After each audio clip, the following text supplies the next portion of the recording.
Good morning. Good morning, Commissioners, Chief Moore, Mr. Tiefank, Madam Secretary, Mr. Inspector General, Mr. City Attorney, members of the public. Today is Tuesday, December 7th, 2021. It's 9:31 a.m. This is a special meeting of the Los Angeles Board of Police Commissioners. Madam Secretary, please call the roll. Good morning, Commissioner Briggs, Present. Commissioner Decker, Present. Commissioner Bonner. Here. Thank you. Here with challenges. Commissioner Kalanche, not present. Commissioner Sobroff. Here. Let the record reflect that we have a quorum. Also present, we have the Executive Director, the Chief of Police, the Inspector General, and the City Attorney. Mr. President. Thank you, Madam Secretary. We welcome everyone attending this morning. All public comment will be heard during item 2 on the agenda. We will dedicate a total of 45 minutes to public comment. Members of the public will have 1 minute per agenda item for a maximum of 2 minutes total. At the request of the speaker will be given 1 additional minute for general public comment for a maximum of 3 minutes total. Members of the public who participate in public comment are reminded that they can speak to any item on the agenda or a matter within the jurisdiction of the Board of Police Commissioners.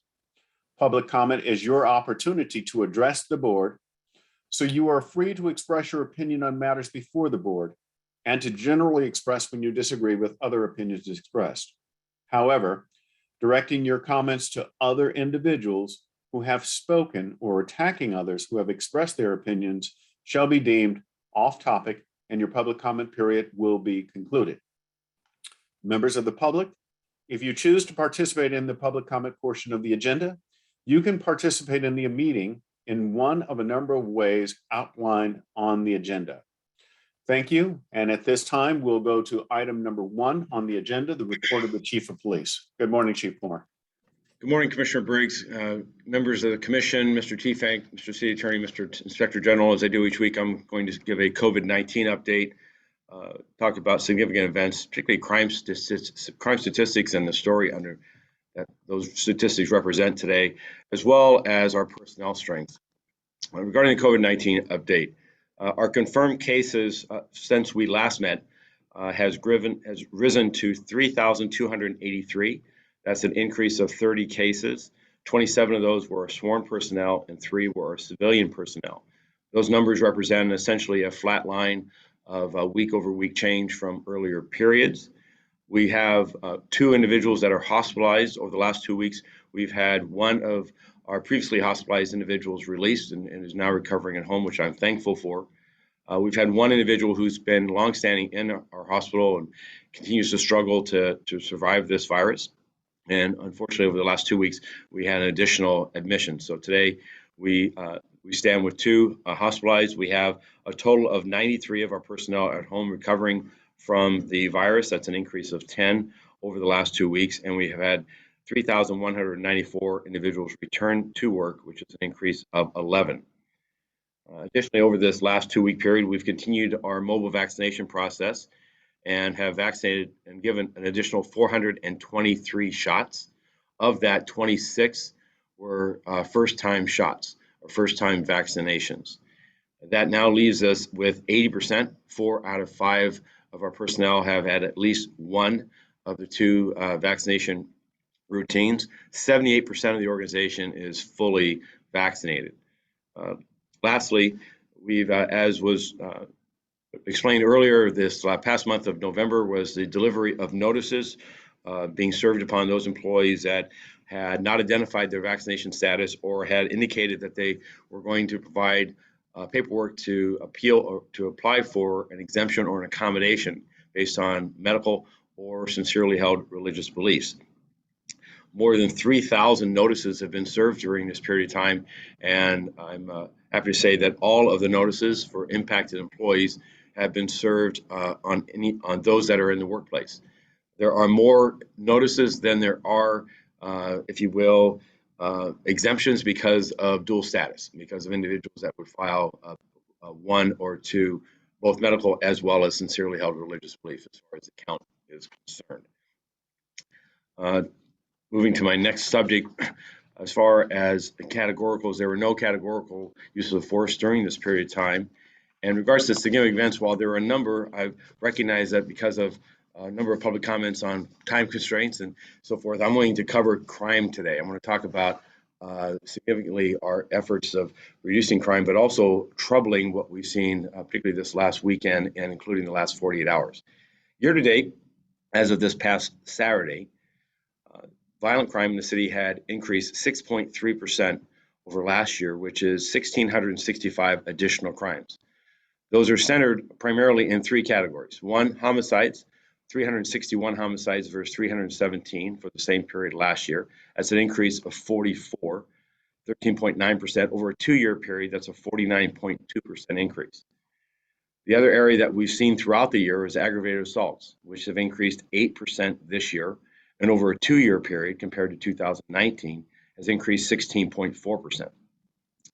Most recently, we've seen in September, October, November, the instances of robberies increase, and particularly the percentages of those robberies being committed by individuals with handguns or firearms. That number has now risen to an overall increase on robberies of 4.7% versus last year. Now, we still are 12.7% fewer robberies overall in the city than we did from 2 years ago, recognizing the COVID years, for lack of a better term. Last year was a bit of an outlier on a number of factors. But we do see that the percentages of robberies, while still down by more than double digits over a 2-year period, that significantly the robberies involving firearms has grew and expanded in the last 6 months particularly. And of course, you are well aware, I'm sure, of our recent smash and grab series, as well as our follow home, follow off robberies that are, in those instances, typically comprised of multiple individuals armed with firearms. On the property crime arena, we have a 2.9% increase in property crime. That is centered on two areas. As I've been reporting all year, motor vehicle thefts continue to rise. They're now at 11.9%, nearly a 12% increase this year over last, and represent a 53.7% increase over a 2-year period. This is a phenomenon that particularly began specifically when we saw restrictions imposed by the COVID protocols as a safeguarding of our activities in the communities. We saw a significant an increase in automobile thefts that we had not seen for more than a decade. The other area that we've now seen grow and get into the positive category is burglary and theft from motor vehicles. That now stands at a 4% increase. Over a 2-year period, we still enjoy a 7% decrease.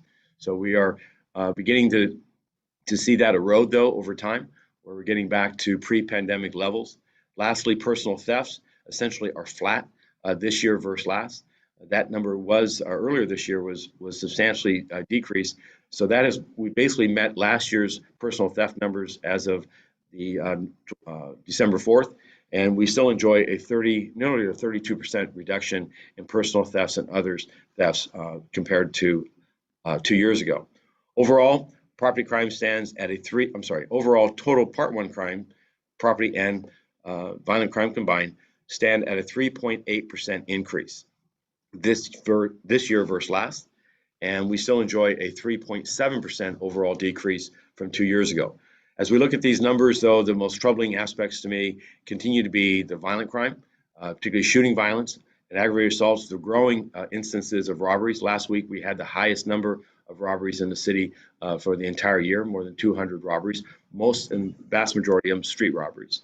The other area is our shooting victims, which recently has increased after enjoying a reduction in August, September, and October. November, and particularly these last 2 weeks, we've seen increases in our shooting violence. This past weekend, we saw shooting violence, for example, that out of our 27 shooting victims for the week, 19 occurred just over the weekend days.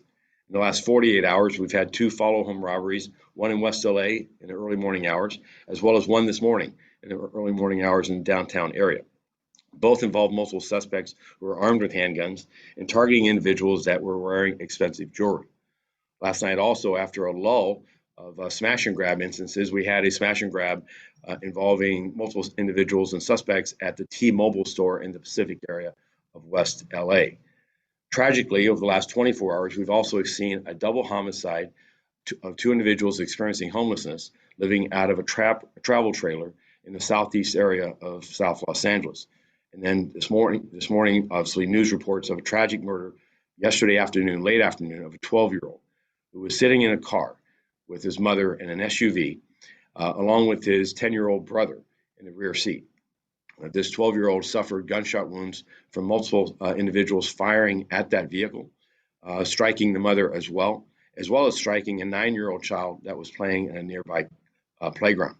Between these two shootings, nearly 100 rounds were fired from multiple guns, which identifies again our most pressing issue in Los Angeles, and that is the presence of so many guns and so many hands. Investigators are working on both these cases. We have significant leads. However, we're asking for the public's help to identify these individuals, dangerous individuals, and bring them to the criminal justice system. As I said earlier, we've seen a reduction. We enjoyed a reduction beginning in August through September and October of our gun violence. We attribute that to our added deployment of patrol personnel and investigative resources. That was funded in part by resources of overtime hours in all areas of the city. Those added deployments resulted in, we believe, a 17% reduction in shooting violence. Additionally, our foot beats and our overnight details in the patrol areas of shopping centers that were being targeted by smash and grab bandits saw an immediate curtailment of those instances. And while 14 arrests were made, we've also interrupted a number of other individuals that we believe were focused on committing additional crimes of these robberies and late night burglaries. Our efforts moving forward as we continue to work with our federal partners to interrupt the supply of guns. We're targeting the underground dealers who are bringing these guns into our community. Federal prosecutions, as well as our federal partners, are assisting us with undercover buys and identifying those responsible for this high volume of guns. Today, in the city of Los Angeles, we arrest individuals carrying more than 25 guns each day. As you look at the number of guns recovered in Los Angeles, we are expected to recover 9,000 this year, which will be a significant number higher than any of our previous years in recent memory. So the supply of guns is ample. Individuals who would be in community settings that would oftentimes be involved in perhaps low-level disputes and or amplify those to thefts and other encounters now have ready access to firearms, and that's turning to be a deadly combination. We're also this last week are bringing attention to other parts of the criminal justice system to help us in keeping chronic offenders and those carrying guns off of the streets. As we've talked about earlier, and I'll say again today, the proliferation of guns, supply is ample, but there has to be deterrent value for people carrying those guns. And currently, an individual carrying a handgun can easily be an individual that meets a zero bail requirement, either at the time of booking or at arraignment, an arraignment that is then postponed for months. And that is creating an atmosphere of pervasiveness or permissiveness that we need to change. And I look to all of our criminal justice partners in doing that. This past Friday, I met with District Attorney George Gascon. We meet on occasion regularly, talk about criminal justice matters in Los Angeles, and his full commitment, not just on organized theft retailers, but also on those carrying guns, is to use his full prosecuting powers to pursue those individuals and hold them accountable. Going forward, also, our intervention and prevention services play a critical role in calming neighborhood tensions and going and being in our neighborhoods to encourage people to avoid resorting to this type of violence or this type of reckless action. What also is important as we talk about our enforcement efforts is to recognize that we've not given up on our neighborhoods, and we will not. That our partnerships, our engagement, programs and investments such as community safety partnerships in those 10 sites, our community engagements and footbeats and outreach and identifying communities of how to build a more resilient community will press forward. And we will work in a full spectrum delivery of a community safety plan and not be focused solely on just any one particular aspect. Lastly, I want to thank the mayor and the city council for their continued support. Over these last weeks, and actually over this last 6 months, we've been able to reallocate resources and prioritize violent crime and the pursuit of those responsible for it by added overtime hours. Just last night, in the Wilmington area were added investigative and patrol resources as a direct result of an investment by the council district in that area. We're seeing this in other parts of the city, and as we move forward, it's going to be a necessary, I believe, an important ingredient to ensure that our surge of our uniform presence and our pursuit of these critical investigations are relentless. It is, I believe, those will act as deterrents as well, as people see that there are consequences, and the victims see that there is justice that will be met, that will be found by our efforts of identifying and bringing before the criminal justice system those responsible.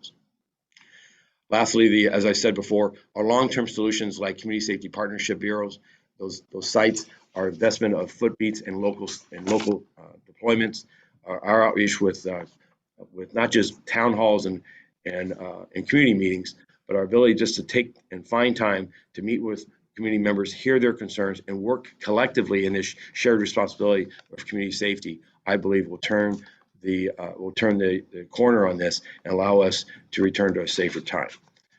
Moving forward, I want to go to our personnel strength. We stand at 9,509 sworn personnel as of November 20th.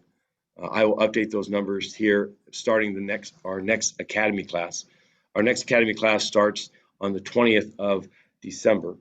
We have 2,664 civilian personnel, which is about 178 fewer than our authorized strength.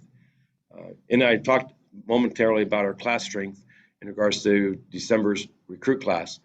We're going to hire at this point 34 recruits. That number is now the second month in a row that we've missed our target of 60 recruits.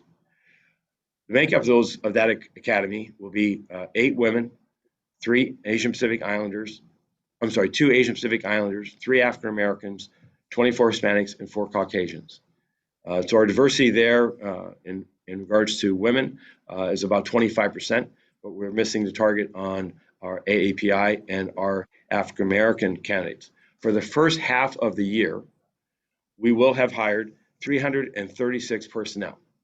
Now that is a good number, and we're relating that we hired a total of 79 personnel in the entire fiscal year last year. So in the first 6 months, 336 personnel will be hired. 29% of them will be women. That's 99 women, 71% male, 32% African Americans. 10% African Americans, which is 32 recruits, 10% AAPI, Asian American Pacific Islanders. That's 32 individuals as well. 68% of our candidates and recruits are Hispanic and 13% Caucasian. As I said earlier, the critical aspect is we have recruits. Our marketing efforts are beginning in regards to targeting African Americans and women and AAPI candidates. But what's critical is that an applicant find their way, a qualified applicant, to an academy chair, because we have a number of agencies across this region and across the country that are actively seeking qualified candidates. And so we have loaned in an effort to augment personnel department's capabilities. We've loaned an additional 10 personnel, sworn members, to do background and improve the throughput. That now means that 34 department personnel are assigned to personnel department. So our people assigned to personnel to assist them in processing applicants so that we can return to academy target numbers of 60 qualified candidates each month, as our efforts are to hire 740 for the fiscal year. And as you can see, with 336, we're on target. We can do that. But most recently, these last 60 days, it gives me some pause to that capability. That concludes my remarks. I'm happy to take any comments or answer any questions. Thank you, Chief. I see that Commissioner Soboroff has his mic open. Commissioner Soboroff. Chief, thank you, Chief. On smash and grab, follow home, and home invasion. Home invasion now is being broadened even during holiday parties. People are doing invasions. Would you review for the public what they should be doing about each of these issues? I mean, there's never been a more important time to have a rear view mirror in your car. But what do you do when you're being followed? And the second thing, before you answer that, do you feel that this whole thing that's going on is highly organized? Is it small groups? Is it individuals? Is it gang initiation? What is it? Are people are in a chain of doing things, or are they the end user, or is there a follow the money portion to Okay. this? So let me break these up to somewhat. We do see some overlap between the smash and grab bandits, late night burglars, and follow home, follow off. We do believe there's some likely overlap. The smash and grab series is something that is not just in LA, but has occurred across the country. And we think that there's some copycats and some sensationalization that occurred through social media, news accounts, and people feeling this is an opportunity for them to strike, and that there'd be little consequence. They can overwhelm shopping centers, they can overwhelm the police, and that the crowd itself and the majority will escape any type of accountability. We're working closely with the CHP, our sheriff, and local agencies to counter that perception. The 14 arrests and the prosecution of those individuals will be critical to ensure that people understand there are lasting consequences. And also, it's important that recognizing of those 14 that were arrested, I do believe helped stem this. 11 were released on zero bail, that we need the criminal justice system to look at those offenses and recognize that as COVID expands, how do we keep the most chronic and dangerous individuals off of the street so that people are not tempted to join in, if you will, the engagement. I'm also happy to report that our retailers and our business establishments are taking added safeguards. They're moving expensive merchandise away from front counters. I would like to say that I'm disappointed when you have to take those type of safeguards, but this is a necessary time. They've added staffing and they've added matters of shatter resistance windows and other safeguards to try to increase the deterrent value, if you will, by hardening the target. Their awareness is helpful. These last 2 weeks, we've seen alerts by store personnel that have brought us into tips and leads about individuals they believe were scouting and were preying upon and preparing for an overrun or a smash and grab type of rush. And that's allowed us to respond and in a few instances, some instances, make arrests and identify individuals this past weekend, for instance, in the Topanga Plaza area who were gunmen that were in a vehicle. And we believe that they were casing and scoping the site, whether it was for smash and grab or a follow off of an individual with expensive jewelry.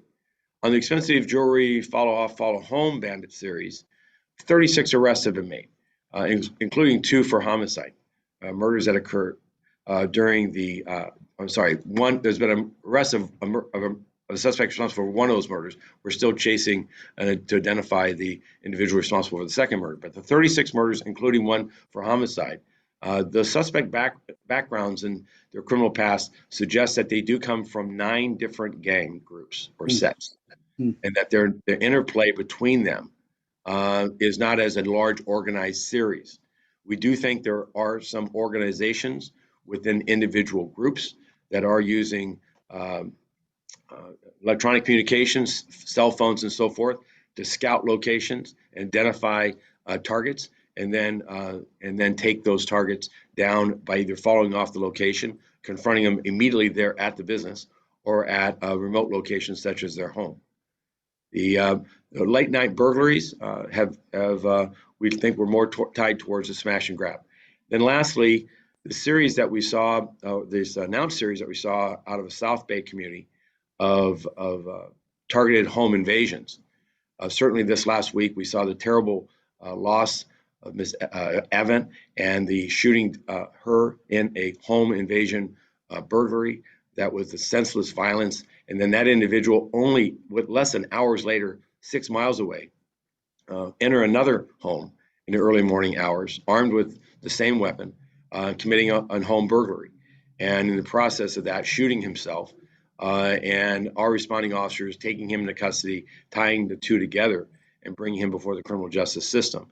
We do believe those home invasions are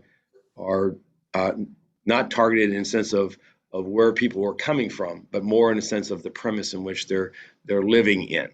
And we're also aware that this past weekend we had a large party up in the Palisades where two gunmen came in and accosted two individuals that were inside the home. So the threats are multi-threats. They're not just a single individual, a single series. This is a city of 4 million and a region of 10 million. So the vastness of it, people need to recognize that the vast majority of Angelenos are safe, but they need to exercise good preventive measures and to recognize that expensive jewelry, that they should be wearing that jewelry in public settings, driving high-end or expensive automobiles, leaving popular or posh establishments, that there are people that we believe are targeting that profile to identify victims.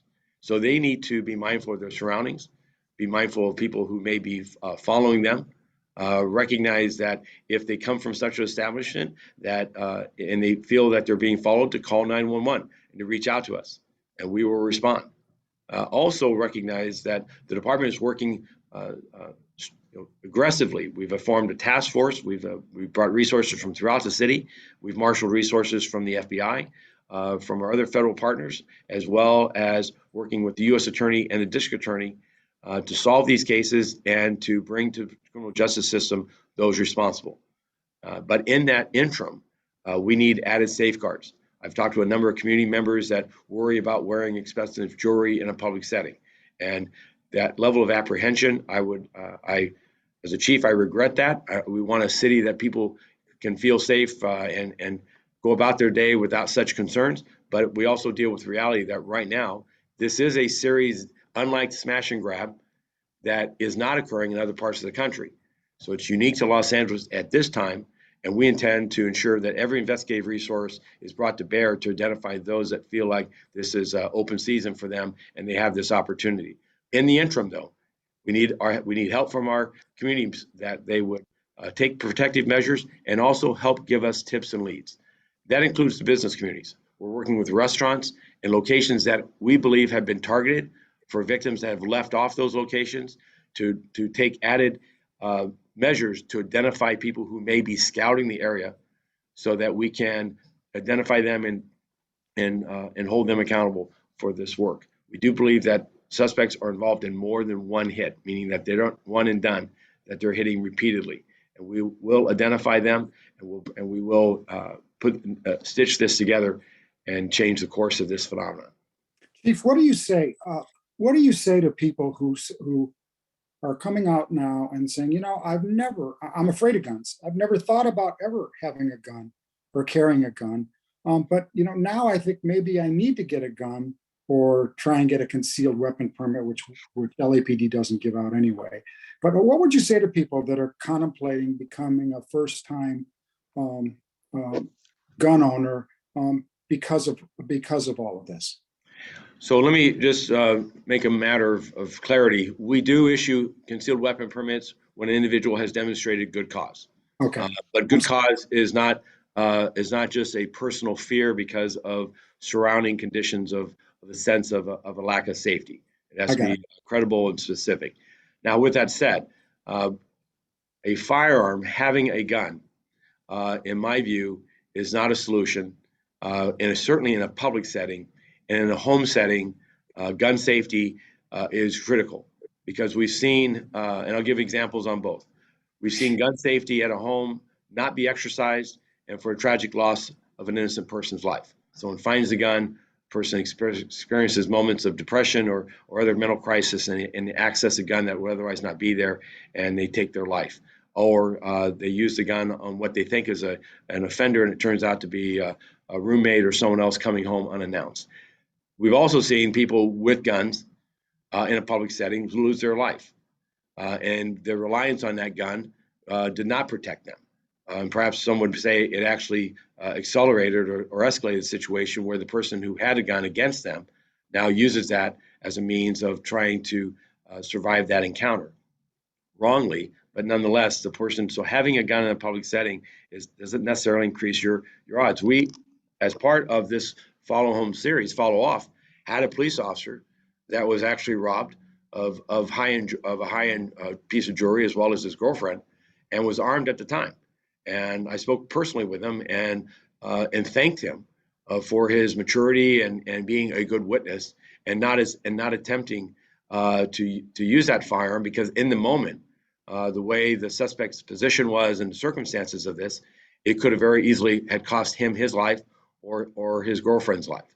And so a gun, even with a police officer and being armed in a public setting, is no assurance that you'll be safe. And instead often escalates unnecessarily, resulting in the loss of life or serious injury.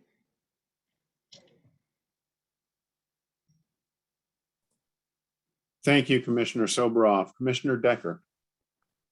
Thank you, Commissioner Briggs. Chief, thank you for your report today, and thank you for explaining the many efforts you're undertaking to address the criminal activity that you've identified, including partnerships with federal agencies, DA, the overtime that the mayor and city council have provided, as well as the added resources you have on the street. If I could focus your attention also to getting more officers out on the street and the academy issues that you've identified, could you, how many recruits are currently in the academy? How many potential officers? When are they, the first graduating class hitting the street? If I recall, that sometime in January. But also, if I could ask you to address the overall issues of the backlog and whether anything more can be done to help improve the numbers of qualified candidates getting into those academy seats. Because as you know, even for next year, but next calendar year and next fiscal year that starts in July, we aspire to a higher number to bring back. And if we can't meet these goals this year, I'm concerned about the subsequent years as well. So I know I threw a lot out at you, Chief, but if you could try to address this. Walk through this. So presently we have 302 individuals in the academy. We'll add an additional 34 starting a week from Monday. The first academy class of this fiscal year will come out of the academy. The graduation is next Friday, so they'll start probably December 19th. I believe that's going to be a little more than 50 recruits that will start their probationary period in training in a field setting. That will be the first academy graduates since June. So the organization has, over the last 5 to 6 months, continued to attrit personnel through retirements and separations, while we've hired more than 300 personnel. So while our staffing numbers have grown from a low of just under 9,400 personnel to 9,509, the reality is that all those personnel are in training. Beginning December 19th, we'll see the first academy class of more than 50. Every 4 weeks after that, we'll add successively another academy class of 50 to 55, depending on how many pass the academy. We have about a 20% attrition rate in the academy. People who do not meet the qualifications and fail out of the academy. So it's not a 1-for-1, which is why it's critical, though, that we continue to hire and meet the targets of 60 personnel every 4 weeks, because we do have a 20% attrition rate on average. And we recognize that this is a successive matter, that each month we lose people to retirement, and it's incumbent upon us to have those replaced, and hopefully a replacement of not just 1-for-1, but additional academy recruits, so that we can grow to the 9,705 target that we have for this fiscal year, recognizing that the following fiscal year, the budget approved by this commission, moved to the mayor, is requesting an additional 100 personnel to grow to be just over 9,800. As a reminder, 2 years ago, we were in excess of 10,000 personnel, sworn personnel. So looking at the mechanics of this, we had my last report, I believe, was about 3 or 4 weeks ago on this. We had more than 3,000 applicants in the pipeline, and what the challenge was processing them through the backgrounds, and it was taking in excess of 6 months or more for those processing. And in recognizing the personnel department had lost a number of their staffing due to budget cutbacks during the COVID pandemic, and we're trying to replace them. At the same time, many other city departments are attempting to hire and bolster their ranks as well.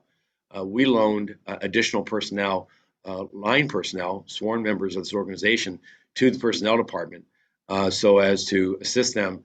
Our goal is to, from date of application to the date of the academy seat, is to be less than 90 days. I believe that's accomplishable. The process today is a matter of doing outreach engagement with candidates when we disqualify those that don't meet the standards, but the processing should not take months as it does. And our efforts of loaning additional personnel is to gain efficiencies, also gain production, and meet the target of 60 recruits every 4 weeks. Are you confident that the pool of candidates contains sufficient qualified people to be able to get the seats filled? I've got concerns, but I know that if we don't work through that inventory, we don't know the quality of it. I am concerned about the diversity of the pool, particularly for women and African Americans candidates. Now, again, our effort on that is we have applicants, and proportionally, while they may make a smaller proportion than our target for the, so if you take 3,000 people and our target is 22% will be African American men and women, that's about 600 people. And if we don't have 600, we probably have about, I think the number was 200 or 300, but those 200 or 300 applicants may all be qualified, but we don't know that if we don't work through them. And the key here is that qualified applicants are going to other agencies, as the reports I get, because other agencies are faster to the hiring decision. So we need to hire qualified individuals, and we're committed to doing that. Polygraph examinations, background investigations that involve in-person interviews, outreach engagements with prior employers, and relationships that applicants have been involved with throughout their teen and early adulthood lives are efforts that we engage in. We're not going to cut corners on that. But that field work is at this point taking too long because we believe of a lack of personnel assigned. We mean to fix that by loaning additional personnel as we have. And they're in the first month of that work. The 34 in the first month, or no, the additional 10. The additional 10. Yeah, and I've got, and I can provide you the stats as far as the number of interviews they've conducted, the number of outreach that and canvasses that they've conducted. Captain McCraney we've comstatted this and drawn the analytics to understand exactly what these individuals. They're expensive. Those 10 individuals represent 24 hours a day. That's one patrol unit that's not working the city streets today, 7 days a week, 24 hours a day because of that. But I think that it's a critical investment, because if we do not make these targets, then we suffer the consequence of losing many more than just 10 or 20 or 30 individuals. At the same time, and this is a counter, there's a force that I'm also got to contend with, is the vaccination requirements and the individuals that may believe that other agencies offer greener pastures on this regard, and we see a higher rate of attrition to be drawn into other agencies. I'm hearing some reports of that. I'm trying to get more details. We did see last year that 133 of our personnel left for similar circumstances, and while some of those have come back, and ultimately I believe some will leave now and will ultimately come back as well, that's a further pressure point on our staffing levels. So it's really critical that we hire sufficient numbers to meet our hiring goals so that we can maintain our staffing, bolster our staffing, and address these pressing issues that I've described in regards to the increase in violence and our ability to stay invested in those violent crime investigations and training and development of our people, and the necessary community engagement and longstanding project efforts such as community safety partnership that makes longstanding solutions possible, that we not just become reactionary and only handle the most pressing matters first. We have to stay invested in what it means to be a 21st century policing department, which are these other competing needs. Yeah, there certainly is a lot to balance, Chief. But my question about the 10 additional, and I realize that means people, that officers are off the street because they're doing background checks, and the long-term gain should outweigh that deficit. But is the 10 sufficient, or is that what you're able to provide at this time, given all the other pressing needs? I think the 10 at this point, I want to see what they actually develop. And in the last month, and I have the numbers here, they were able to conduct computer checks and inquiries, 80 residence and employment checks, interviews, 160 interviews were conducted, 170 investigative mailers, 52 telephonic interviews. That's the first 4 weeks of 10 individuals. We're going to metrics that. We're going to look and compare that to personnel analysts within personnel department. And we'll add, also looking through that pool of candidates to try to harvest through there, would another 10 help? And if so, how do we structure them and guide them and ensure their supervision? And I want to make sure that, recognizing our history over the last 40 years, that there have been hiring surges like this in the past. And some of the criticism that's come back is that we moved too far too fast and hired individuals that would otherwise not meet the standards of this department, only years later to regret that. Right. This is well, I want to implement these additional 10. I want to make sure they're properly trained, that they understand the standards, and that the metrics that we have don't drive candidates to be qualified as qualified that aren't qualified because they need to hit a target, if you will. Right. Thank you, Chief. Appreciate that. Commissioner Briggs, thank you. Thank you, Commissioner Decker. Commissioner Bonner, did you have any questions for Chief Moore? Thank you very much.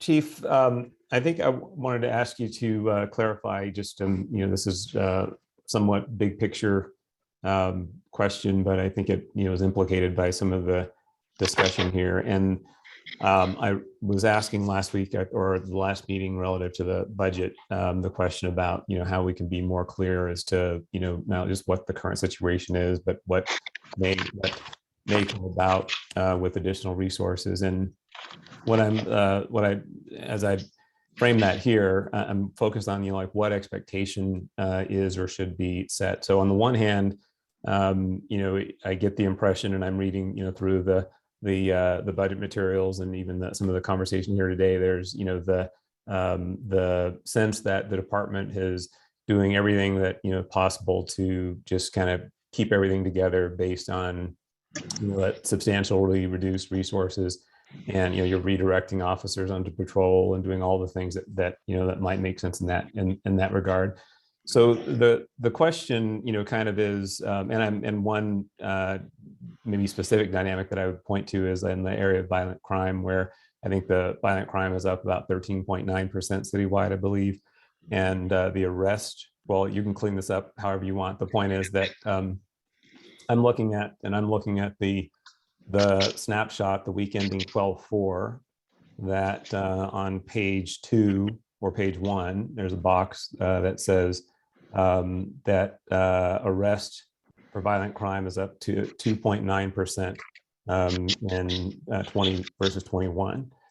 And the question is, are we saying that, and I was looking at the top of that, homicides are up 13.9%, I think is what I'm referring to. But the question is, what are we saying to the public? Are we saying the budget materials, for example, kind of emphasize meeting the minimum service level requirements? You're going to respond in 7 minutes to urgent situations and 15 minutes to other situations and an hour to, to other situations.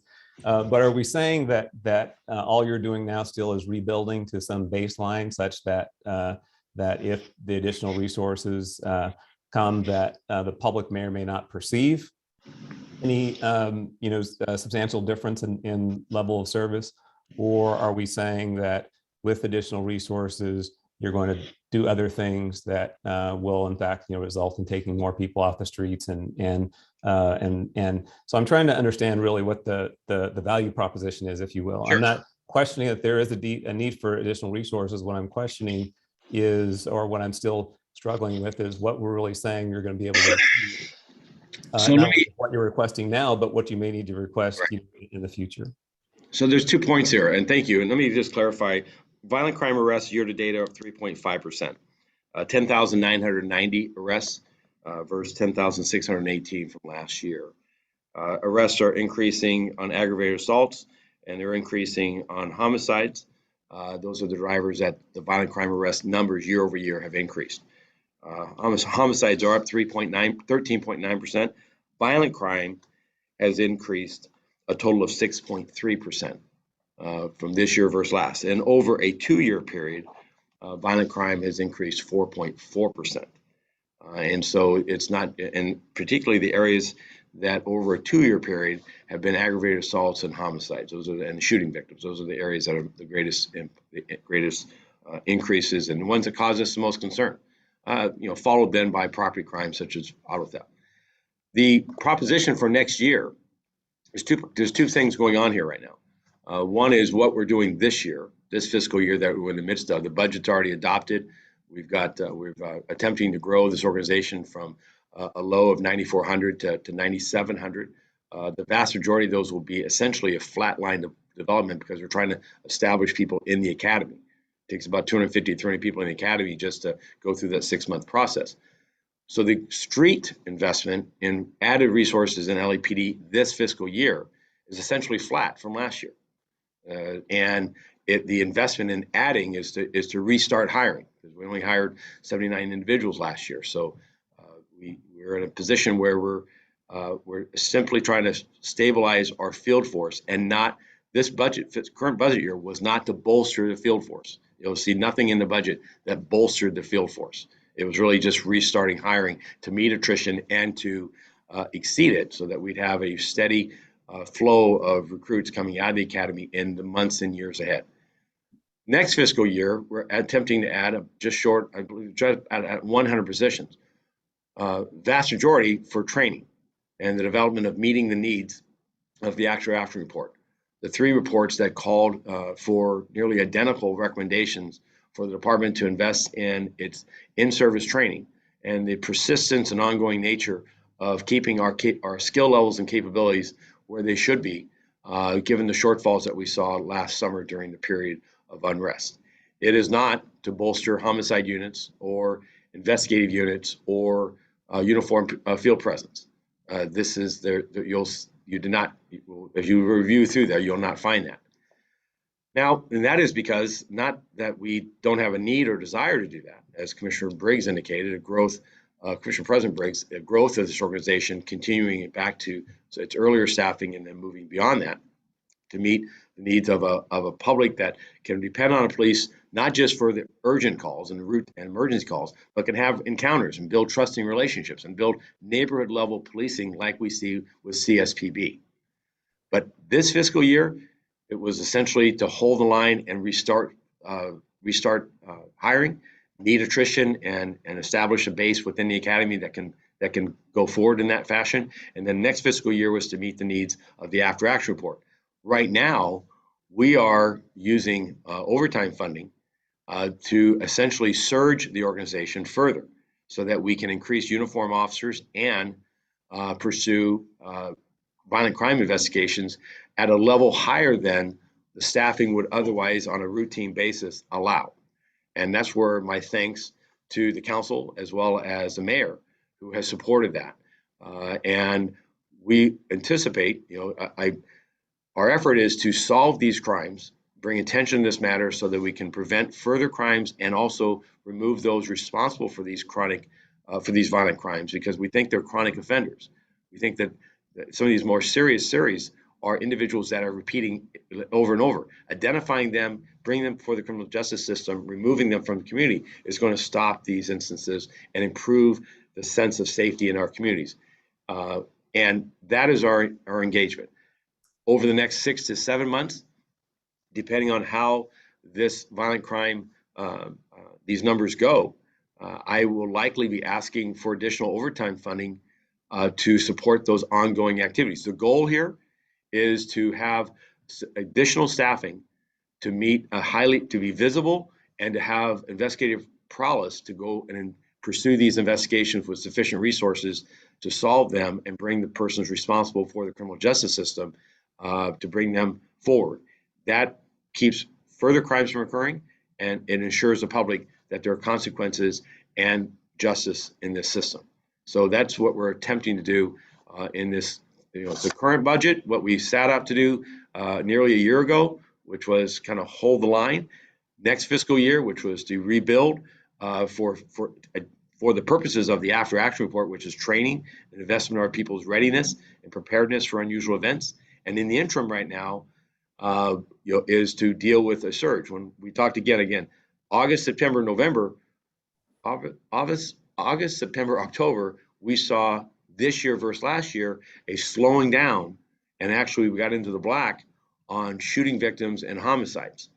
November, particularly the last couple of weeks, that's changed in concert with the smash and grab series and an amplification of these follow home, follow offs that are having a very troubling trend. And then, of course, the last 24 hours, a double homicide of 2 homeless individuals in what appears to be a very targeted assault and loss of life, and a 13-year-old and killed, mother wounded, and a 9-year-old innocent bystander shot. With between those 2 instances, more than nearly 100 rounds were fired. So heavy presence of guns, heavy number of individuals that carry them. And lastly, this week I've spoken about the criminal justice system needing to help and support us, because when our officers speak with these individuals carrying these guns and committing these crimes, they recurrently hear a very nonchalant attitude about a lack of consequences. And when you look at the data, you see that it's not just hyperbole. It is a criminal justice system that's been, impacted by the COVID pandemic. It's slowed itself, it's restrained itself, and the chronic individuals are taking advantage of that, and that is expanding and having, it's like a virus. It does spread to a contagion effect to others who feel like there's a lack of consequences, and I'm going to engage in this with little regard. Now, it's not this phenomenon. Our effort is still a safe city, but my work and our work and your work as a department, obviously, an organization of these critical issues, when we talk about life and death and these type of is to draw particular focus and laser attention to it and amplify it, because that's the only way we get results. Law enforcement 20 or 30 years ago would say, these are social phenomena, something that we're not responsible for. That's not what law enforcement today does. It takes responsibility for this. Not all of it. It has a shared responsibility. But in this instance, we're going to call out what I believe is necessary as an antidote to begin treating, to continue treating this issue. Well, I appreciate that. And what I would just say is, I know in a couple of weeks, I believe today we were going to have a discussion of the patrol plan, I think, which has been pushed out a little bit. And so I just ask you to think about, how we can have a little bit more of this discussion when that presentation comes before the commission, because that, there's some part of it is just discussing, how do you crunch numbers and make projections to determine how many units you need on patrol and how many people you need to have those units fully staffed and so on. But that's, I think, 6,500 of the 9,700 or so sworn officers you have. So I want to understand also, the specialized units and the investigators, the detectives bureaus, how the whole thing fits together, but also to understand, what it tells us about, your current limitations on current capabilities and what it is that potentially we're investing in the future. Very well. Absolutely. Thank you. Thank you, Commissioner Bonner. Chief, I don't have any direct questions for you, but I do have a statement that I like to make. Last week, our city, our country lost an angel, someone I knew and admired for years for her quiet diplomacy and charitable work, someone whose heart touched everyone she met. Jacqueline Avant lost her life in a home invasion robbery. It was a senseless, savage, lawless, horrific act. Unfortunately, as the chief has described here today, we've seen an increase in such violent crimes. Last week, we saw a young mother with her infant in a stroller walking home. She was robbed of her backpack and purse. Last week, we saw people attending a holiday party in the Palisades who were robbed at gunpoint.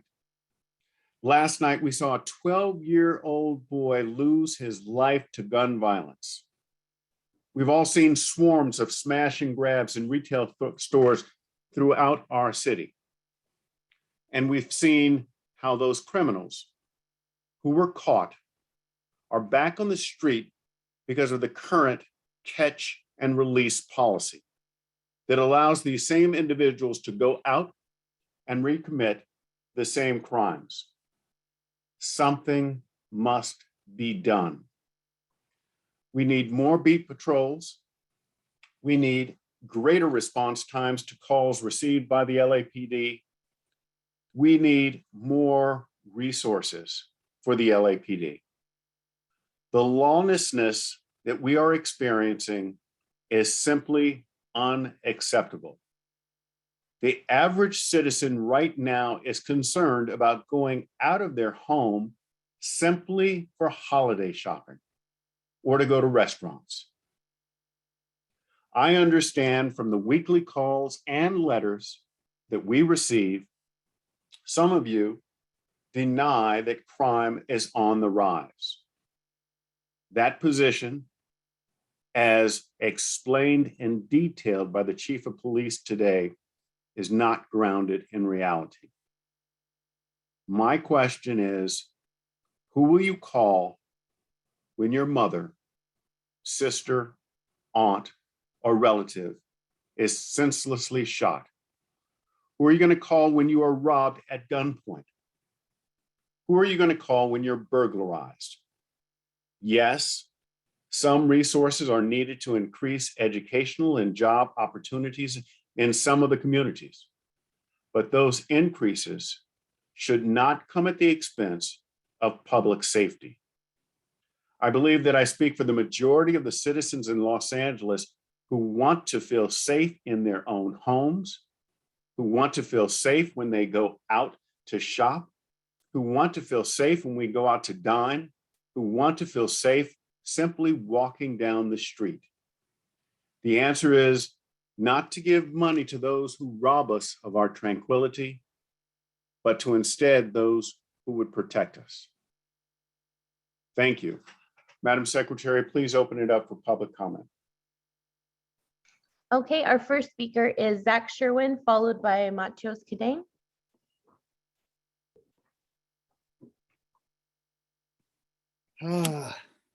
I'll speak to all items. Okay, 3 minutes. I'm not ready to make this comment because I'm kind of reeling from what Commissioner Briggs just said. To say that people who write in and want to defund the police have a position that's not grounded in reality. What a statement for the person who's currently the president of the Oversight Committee to make, to shut that position down. I need some time to gather my thoughts about that. And so I'll take it and say some stuff that I already planned.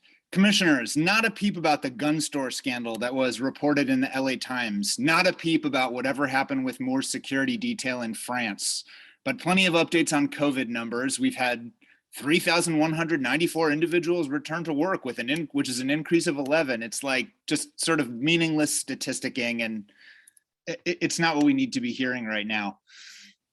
All this fear mongering about expensive jewelry and rear view mirrors and smash and grabs, and this implication that the main concern of people right now is holiday shopping.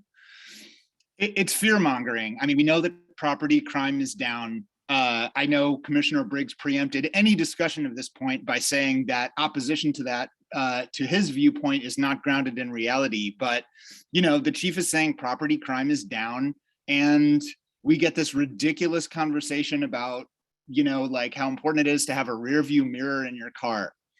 When we're talking about violent crime, of course, it's horrible when violent crime happens to people, but I just can't brook a serious conversation about this from this commission when You're talking about these underground gun networks and how important it is to have guns in a safe place in your home. And since this commission last met, we saw a huge expose in the LA Times about this gun scandal by which this police department is being racked. And you're the people who are supposed to be talking about it and overseeing the cops. And there's so much talk about the guns that are out there and proliferating. And the cops themselves are engaged in this and selling each other guns at like low bargain basement prices. And so Commissioner Briggs, when you talk about the cops being those who would protect us, I don't think that's grounded in reality. And I think the behavior of this police department shows that real clearly. And I resent very much the tone that you took in that little speech you gave. Also, it was weird that you said when your mother, sister, aunt, or relative, like in a gender way. That was a strange way for that to go. This is disgusting. I despair of this commission providing meaningful oversight, and I yield the rest of. Okay, thank you. Next, we have Matheus Cadane, followed by Steve Rogers. Hello, Hi, what items would you like to speak on? all of them, please. Okay, 3 minutes. I'm going to speak on item 3D first, just in case you do cut me off, as you're prone to with Black people. Item 3D on the agenda is a vote on the approval of a $250,000 TVTP, Targeted Violence Terrorism Prevention Grant.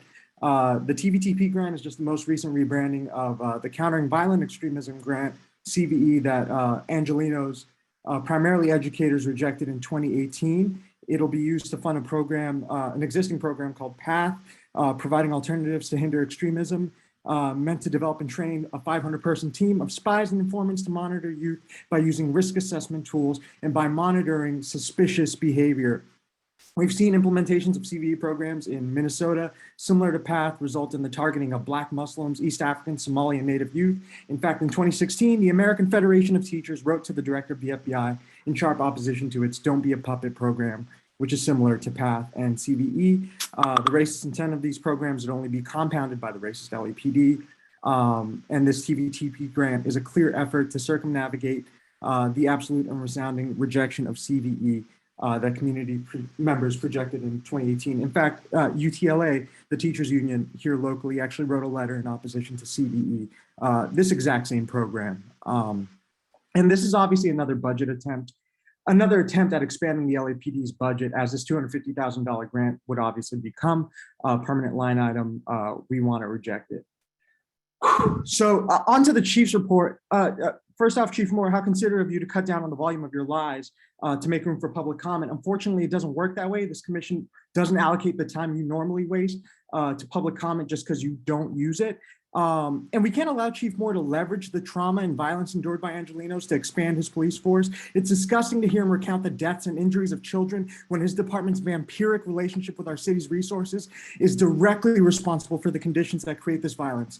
Additionally, there are armed predators on the prowl. They're the fucking LAPD. When Moore says we're not giving up on our neighborhoods in relation to community safety partnerships, he's using the language of an occupying force, talking about our neighborhoods as territory that has not been ceded to the LAPD. It should be understood that he means they've not given up on occupying our neighborhoods. If we want a safer city, we need to defund and dismantle the LAPD. Briggs, I've seen a few Black faces uphold white supremacy, but I don't believe I've ever seen it done as fervently as you've done it today. My God, echoing what Mr. Sherwin just said, I refuse to be accused of not being grounded in reality. If you were ever in touch with the Black community, you know that the LAPD have never meant safety. It hurts to see a Black person up there echoing the LAPD's talking points, staunchly taking their stance and attacking a zero bail policy, perpetuating this narrative of like criminals being arrested and then running out in the street. Okay, thank you. Next, we have Steve Rogers, followed by Akhil Gopal. Good morning. Good morning. What items would you like to speak on? All items, please. Okay, 3 minutes. I just want to start off by saying that America is a constitutional republic and all lives matter. I want to thank Police Commissioner President Briggs for his statement. It was right on. You're talking reality. And to say that this city is a safe city is just not true. If we look at the homicides that are occurring, 300 plus, That's almost one a day. Do you call that safe? I don't call that safe. I want to offer my condolences for the murder of Jacqueline Avant. Commissioner Briggs obviously knew her, and apparently she was a great person. I never had the honor of meeting her, but she's one death and murder among many. And while it's very tragic, and I have sympathy for all the murder victims. Unfortunately, they're not reported. And that's because we live in a city, in a society where certain crimes are reported and certain crimes are not. Now, I think that every murder victim should be placed on the LAPD online website so that we can see their faces, see the circumstances, and see what's really going on in this city. The media is not reporting certain incidents. There was an incident in Lincoln Heights where a woman's body was found in the trunk of a vehicle. I don't know if that was reported at all. People on social media saying it wasn't reported. And was it because of the ethnicity of the person, the race of the person, the socioeconomic status? All lives matter and all murder should be reported on the website with pictures and circumstances. We need a true picture of what's going on in this city. Crime is up. Property crime is up. The reason why your statistics show that it's not up, perhaps, is that people have given up reporting property crime. I know, I actually talk to people, shopkeepers, people working in stores. I've witnessed it myself at many locations, many times, actual shoplifting occurring in supermarkets, going right by the security officers. Is it reported? No, it's not. And it's not just there. Getting to the COVID-19 situation, 20% of the officers don't want to take the vaccine due to conscientious objections, medical or religious. Those all should be approved. There should be not one that's not approved. What's the procedure for that, Chief? What's going on? And why is Bluestone giving a no bid contract to provide vaccines that can be actually acquired for free?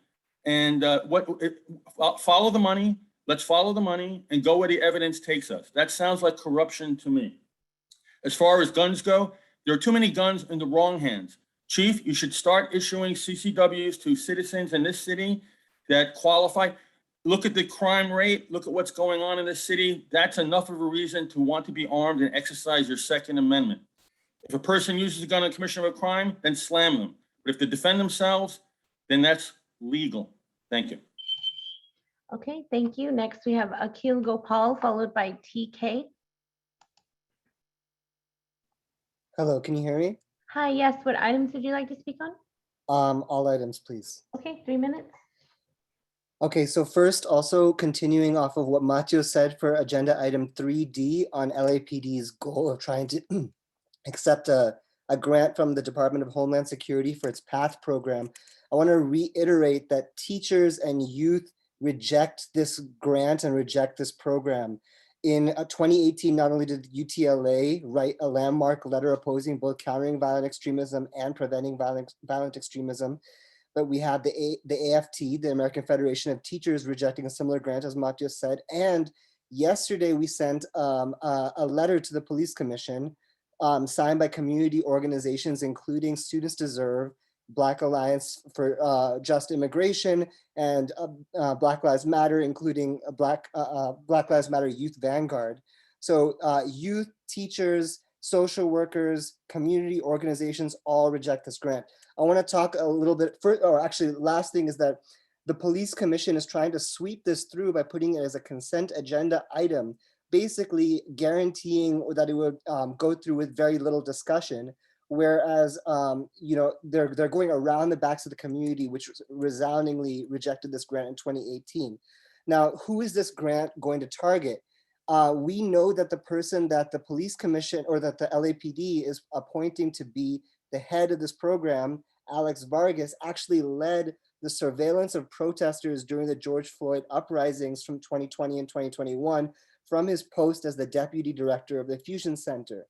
He also claims to be an expert in Sunni extremism and trained at an Israeli Institute for Counterterrorism, learning techniques and tactics tested on Palestinians under occupation. So the LAPD might be claiming that this is ideologically neutral, that it'll go after all forms of extremism, but we know that's false. They're also grotesquely claiming that the Suspicious Activity Reporting Program and iWatch, which is the root of this program, was a quote, huge success. That's what they say in the grant application. But repeated audits from the OIG showed that it was nothing more than a veneer over racial profiling, with Black people disproportionately represented among the suspicious activity reports filed, and more than half of them having no basis according to law enforcement's own metrics. So this is basically, PATH is going to be eventually a program of racial profiling. And they even have a questionnaire that was obtained by the ACLU through a records request, showed that the PATH risk assessment even asks questions such as, do you have a religious or community affiliation? And do you have a political or other community affiliation? Or do you have animosity towards any religious community or political group? This is nothing more than a program for profiling on the basis of race, religion, or ideology, and it must be suspended and terminated immediately. Okay, thank you. Next we have TK followed by Gina Viola. Hello? Hi, what items would you like to speak on?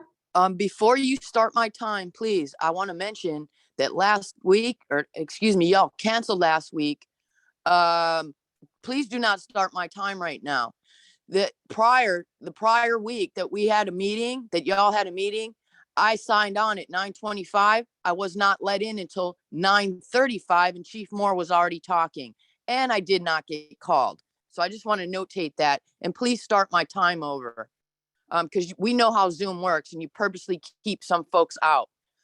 First of all, power and strength to all the families that are impacted by police violence. Over 650 of our folks have been murdered by LAPD, and not one has been held accountable. Power and strength to all those families. First of all, is this a police commission meeting, or is this a propaganda machine for Chief Moore and the LAPD Police Department to get further funding and steal resources from our community? Because all I've heard this morning is pure propaganda. Crime is down, but y'all are acting like, the language is completely racist. Briggs, I'm just blown away by your statements, like talking about savagery. The white man actually is the most savage, uncivilized man on the planet, because colonization still exists, and you're all still murdering our people out here, right? 650 people over the past 7 years. What about the stolen guns? KCRW on last Tuesday had a long report on the LAPD stolen guns. Captain John from the West LA division, I believe his home was, y'all went in his home and found like 150 guns.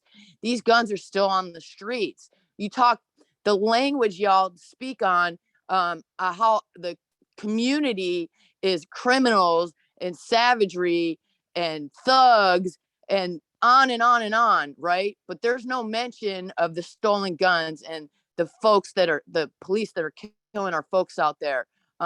What about the bombing in South LA? No one's taken accountability for that yet. Ozzie Hutchinson and Ramon Reyes that was killed. What's going on with those families impacted in South LA? Who's being held accountable for that bombing? Who's being held accountable for Dr. Abdullah's swatting? And then the white supremacist Neil that showed up with full-on surveillance in front of her home. And then when the police showed up, not because they were called, the white supremacist that was parked in front of Dr. Abdullah's home called the cops. And what did they do when they arrived? They were protecting the white supremacists and terrorizing, again, Dr. Abdullah's home and her family. I mean, we know, this sounds like a freaking setup to me. The language here is just unacceptable. Y'all need to be disbanded, dismantled, fire Chief Moore, and defund the police and fund our communities. Okay, thank you. Next we have Gina Viola followed by caller ending 3146. Can you hear me? Hi, yes. What items would you like to speak on? All of them. Okay, 3 minutes. Chief's report. Why do you continue to report on COVID? Your department is the biggest COVID danger to the public.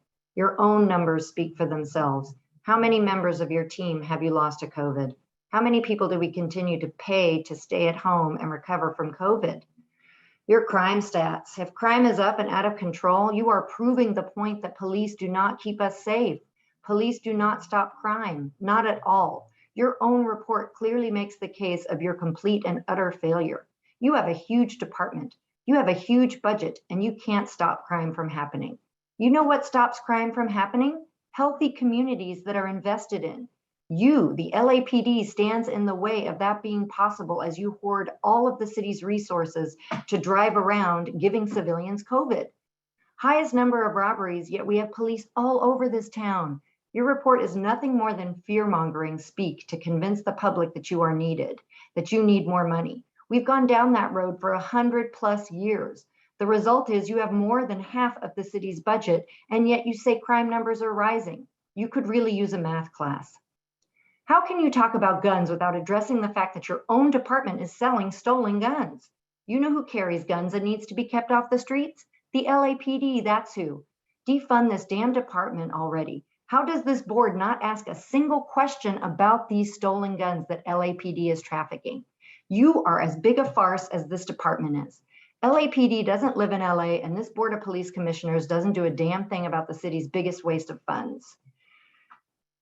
Sober off, racist Magoo. There has never been a more important time to have a rear view mirror, and there it is, the gang word. The biggest gangs running around this city are in the LAPD and the Sheriff's Department. This is well documented. So if you are asking, are the police doing all of the smash and grabs? You're finally onto something. Home invasions and all. This department knows no lows it will go to scare the public into believing you are needed. I have no doubt that members of this department have everything to do with all of the crime taking place in these reports. People will never feel safe with the LAPD being tasked with and funded for our safety. Never. Sober up, are you suggesting to people that they buy some stolen guns from the LAPD to keep them safe? It's nice to hear you point out that we are on our own to be safe, because the LAPD will never keep us so. Decker, partnerships with federal agencies and approved OT, there it is. How much more money can we funnel to your department so you can continue to suck all of the resources truly needed to keep us safe? Bonner, while your questions sound like they have teeth, we know they're sent in advance, which makes this whole thing a bad reality TV show. And Briggs, you've outlined with your impassioned speech just how useless the LAPD is. We've got tons of cops. LAPD has the lion's share of the city's budget, and yet this still happens. Resources are needed, not. Okay, thank you. Next, we have caller ending 3146, followed by Karen Purdue. Hi, Jonathan Foster. Hi, what items would you like to speak on? Well, I didn't get to speak on the 23rd because I lowered my hand, so I'm going over that material, but it basically fits everything for today, and it's on the docket. The word Smith Sancho China. I observed something, but I've got to go over some things. I said it wasn't on the swatting, not the CIA, FBI, NSA, HLS, not China, not Russia, but something I didn't say is that it wasn't the LAPD. And Black Lives Matter has a lawsuit against 3 kids. Not the LAPD, not the LAPD. I know we're upset about many things. I think they sometimes do very well, but on the idea of getting rid of police, like from coast to coast and everything, if that happens, I'm telling you, you're not going to be calling Ghostbusters. Okay, it's the wrong way to go. I want to talk about the stabbing of the girl, and a guy was on top of a girl. He was stabbing her. Why didn't they shoot him for 4.5 seconds with 14 bullets?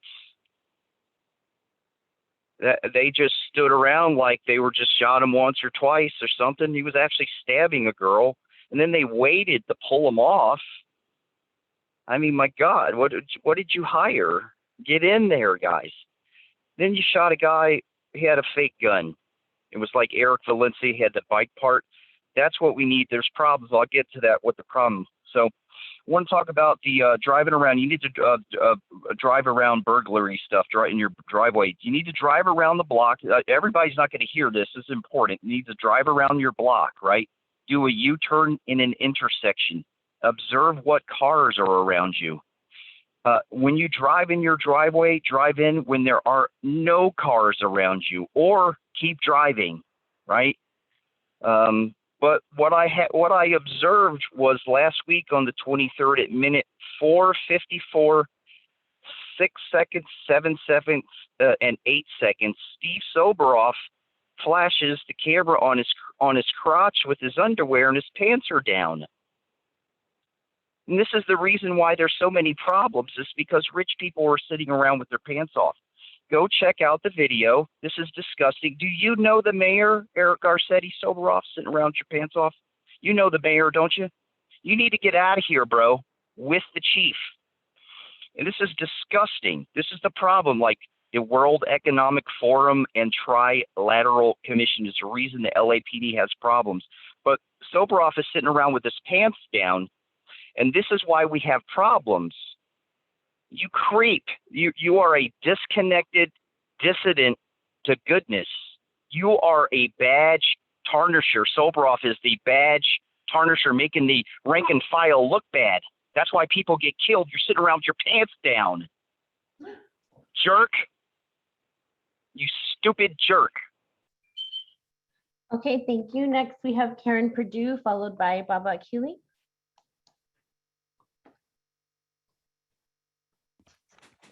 Hi, good morning. Hi, what items would you like to speak on? Chief's report, general comment, and 3D, please. Okay, 3 minutes.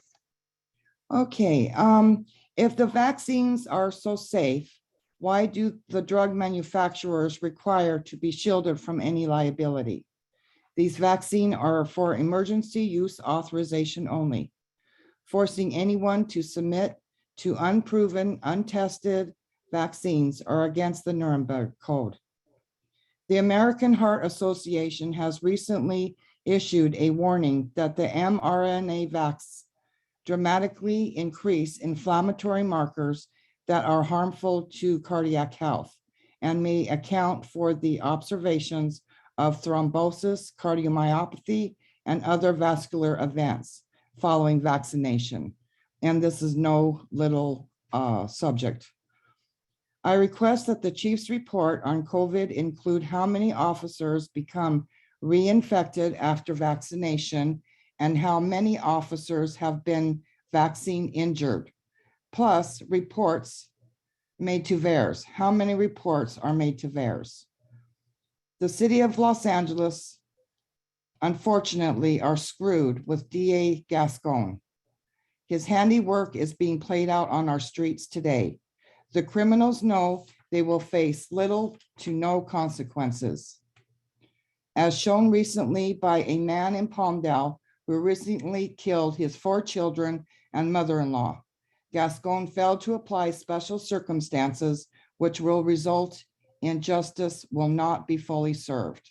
He could be out in less than 20 years. The LAPD does a very good job with what it has and is one of the most effective and equity-based police departments in our nation. We appreciate all of our 911 operators, staff, and sworn officers. Thank you very much.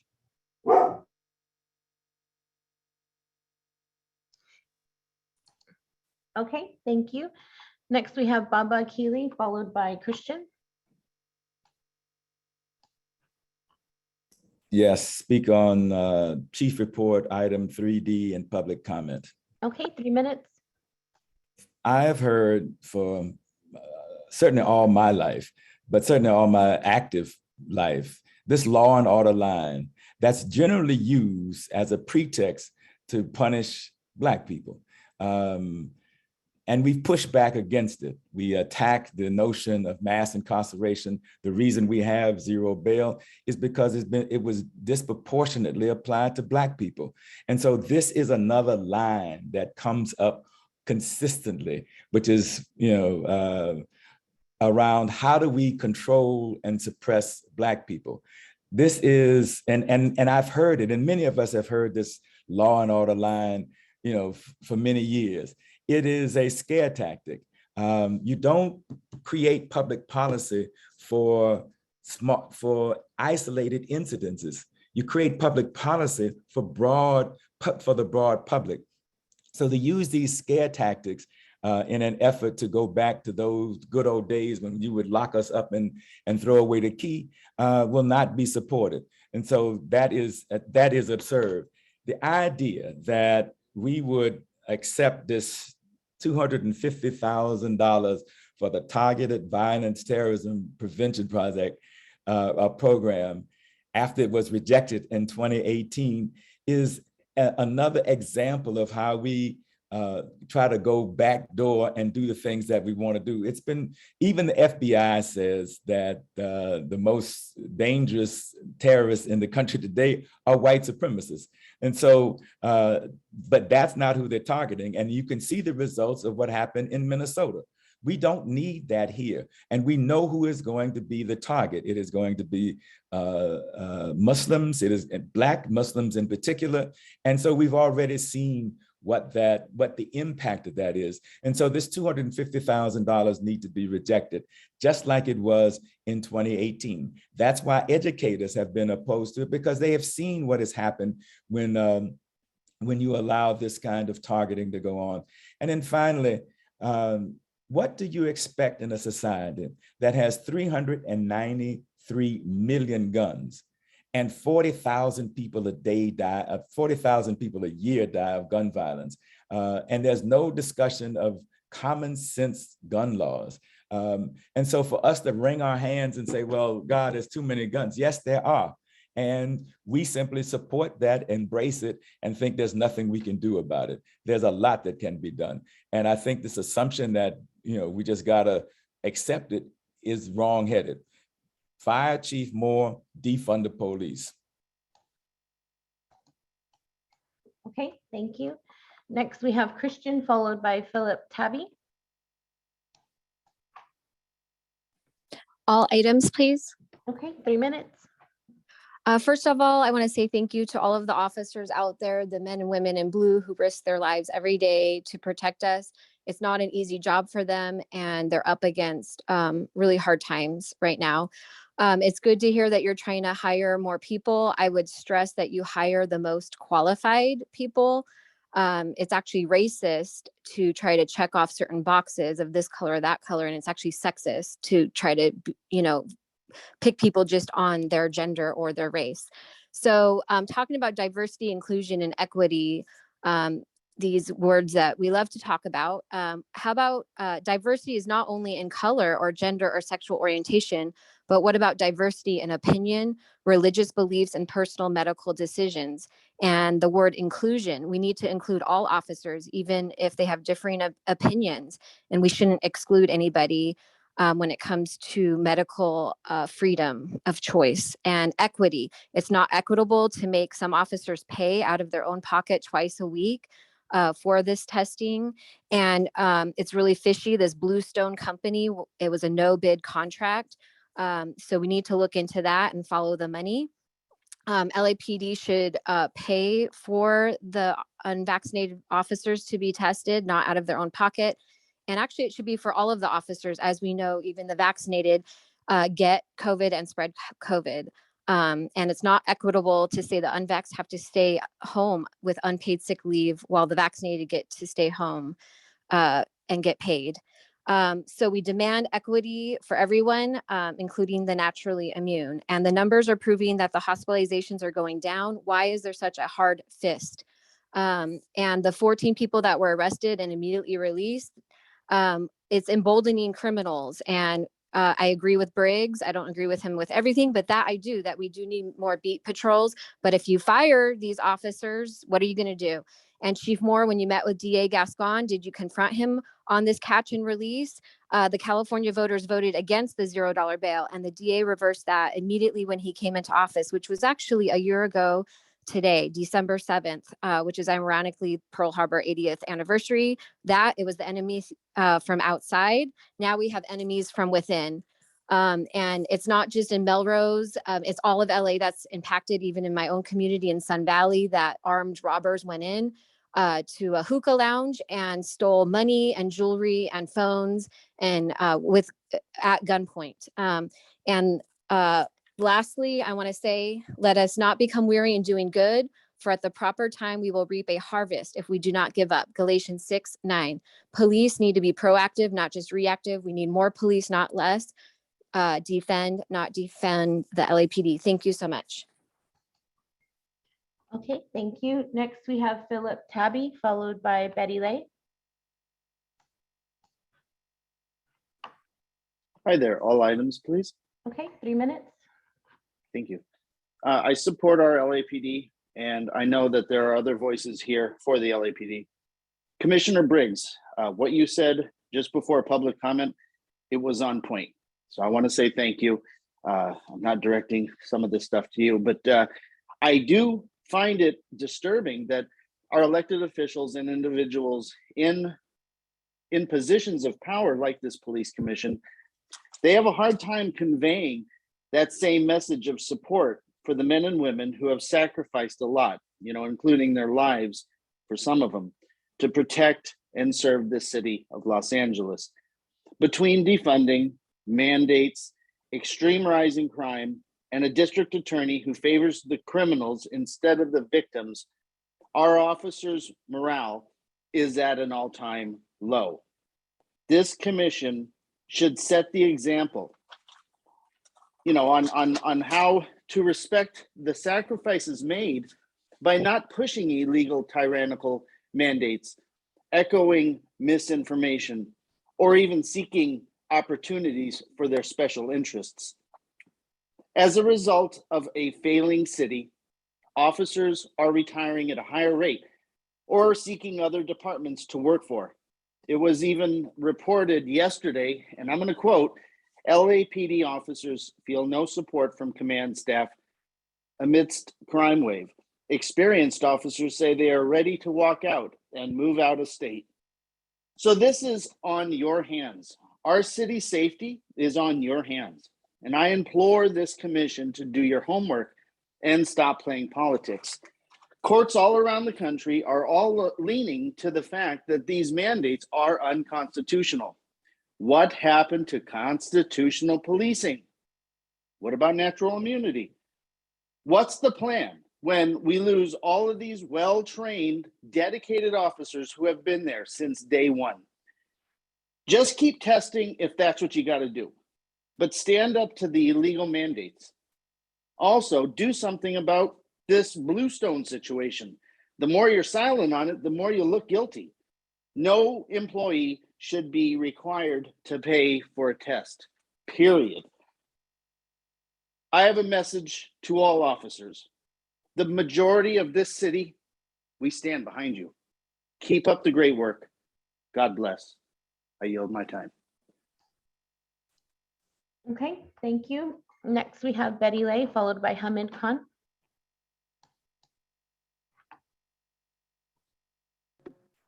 Good morning.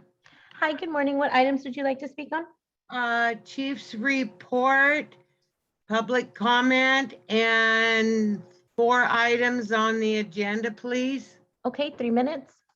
Okay, first off, I always start with, I support Chief Moore. I support LAPD. I also want to thank Commissioner Briggs for his statement. That was wonderful.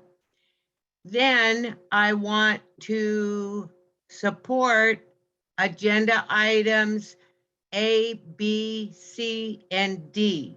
I also support the budget. Now, getting to this Bluestone company, this is ridiculous. We have a company out there that's willing to go to any division as many times as they need to test officers, civilian staff, and their families for free. So I know we have a mayor rep and city council rep in this meeting, sitting in the back listening. So you need to hear this. This is not right. You're causing all this pain for nothing. Nobody should be paying to be tested. Nobody should have to sit home without pay because of this. And even though I would hope everybody would be vaccinated, that's not my choice. Everybody should have their own choice of what to put in their bodies other than illegal drugs. This is getting a little ridiculous and it needs to stop. This Bluestone company has some underlining contacts that are against the law, and it's not right. And I just think all that stuff needs to be dissolved and go with the company that's willing, totally willing to test for free. I just don't get it. Where's this money going? And if they're a rookie and has a family and have to be tested twice a week, they have to put out over $5,000 a year. The Police Protection League has filed a case to disband this, and a judge said there's no harm in it. Well, yeah, there is. There's harm in the well-being of this rookie and his family that has to pay out of pocket. Please try and get this fixed. I appreciate all of you. I love and support LAPD. Stay safe, stay healthy. Thank you. Okay, thank you. Next, we have Hamid Khan, followed by caller ending 5521. Hi, can you hear me? Hi, yes, what items would you like to speak on? Yes, all items, please. Okay, 3 minutes. Yeah, it's almost amusing and pathetic to hear this conversation about tough on crime and this constant replay from the 60s, the 80s, the 2000s, and back to 2021, that everybody's trying to make political hay. I mean, rather than talking about that, how it is a reflection of the society, which is rotten to the core, which is built in a rotten way, and it remains rotten. So when they talk about that the fish rot from the head down, this is exactly an example. Rather than looking at investing into resources so people can live healthy lives and feel safe, rather than instead of giving guns to the police, instead of weaponizing more violence through LAPD, and instead of abolishing them, providing them with more resources. Which brings me to how this trickles down and how really the youth remain the primary target of this state violence. Here we go again, going back to when Moore just talked about behavior and looking at behavior. I'm reminded of a speech that Bill Bratton gave to the National Institute of Justice back in 2007, highlighting and challenging social scientists that, no, let's not talk about poverty. Let's not talk about racial violence. Let's not talk about institutional racism. That's not really why it leads to people reacting and responding on the streets. It's about behavior, because fundamentally, these people are criminal by nature. The savage native, the criminal black, the illegal Latino, the manipulative Asian, the terrorist Muslim, which again, here we go again about criminalizing the youth with this terrorism, violence, terrorism prevention program, $250,000. How soon you forget.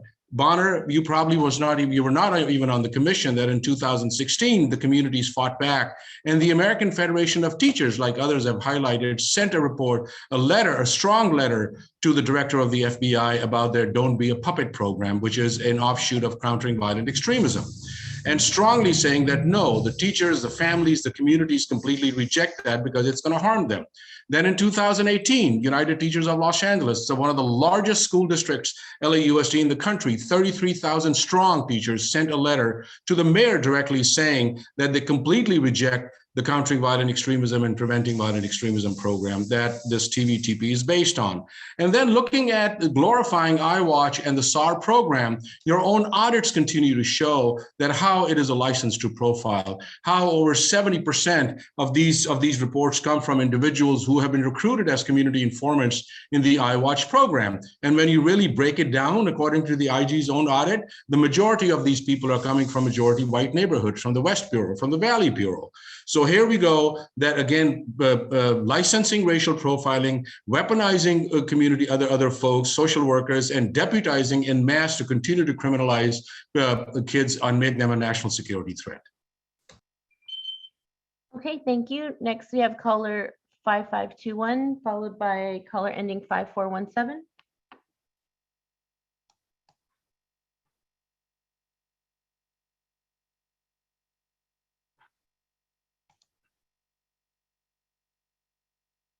Hello? Hi, what items would you like to speak on? The chief's report, 3C, and public comment. Okay, 3 minutes. I'm sorry, 4C. Hi, Bill Watkins here, Rose Hills Community, overseen by Hollenbeck Division. Greetings to everybody. In consideration of expatriating and not living here anymore, but I live here for now. And I wanted to say to the chief, recently I just appreciate, or Hollenbeck Division, a reduction in noise, in helicopter noise over my home. Sort of surprised by it, but happily surprised. Quality of life is in your mission statement. And I find with those war devices that have been around really heavy since 1970, those helicopters, I'm not for them. And as I tweeted the chief the other day, you don't have my personal consent to be over my home. And that sounds silly, like who is Bill Watkins, who is this citizen to ask for that? But that's what we get to ask for, supposedly, in this country. And the idea of police by consent is the very thing that started policing, modern policing, with the Bobbies in England. Police by consent is the key principle on which y'all run at LAPD, supposedly. And I'll just go from there into lethal force and use of firearms and weapons. It's obviously a hot topic. It will always be. Really, guns sort of founded this government, United States government, if we're being honest. Guns, cannons, all of these things. It's a little out of control. And just bringing it to Los Angeles, I'm just going to ask or implore that studies be done. You just really look at the use of those items, those weapons, and how they enhance quality of life. Does this do the? You look at the UK, the founders of modern policing, they don't use guns. 90% of their officers in the UK, they're not using guns, and they do pretty good. There's not many shootings over there. I think anyone who looks at studies from psychological studies, I have posted onto Twitter, LAPD Commission, a study I found, the use of guns, carrying guns escalates, as the chief used that word today, it escalates problems, it escalates tension. We just need to look at the news to see where the use of a big rifle escalated tensions in Wisconsin one day and people died. Now, coming back to LA, I just would implore that be looked at. As to, it was 4C I was actually going to comment on, but I can't click the link and find anything. I clicked the link onto that report of the policy and nothing came out. Lastly, another clerical thing. I want to say that the public comment, written public comment, is being monopolized by one group. There's a repeated point of view, repeated 100 times, and it does kind of waste your system there. We need to patrol that and keep spam away, even though they may be a good point of view. Okay, thank you. Next, we have caller ending 5417. Madam Secretary, this will be the last caller. Okay.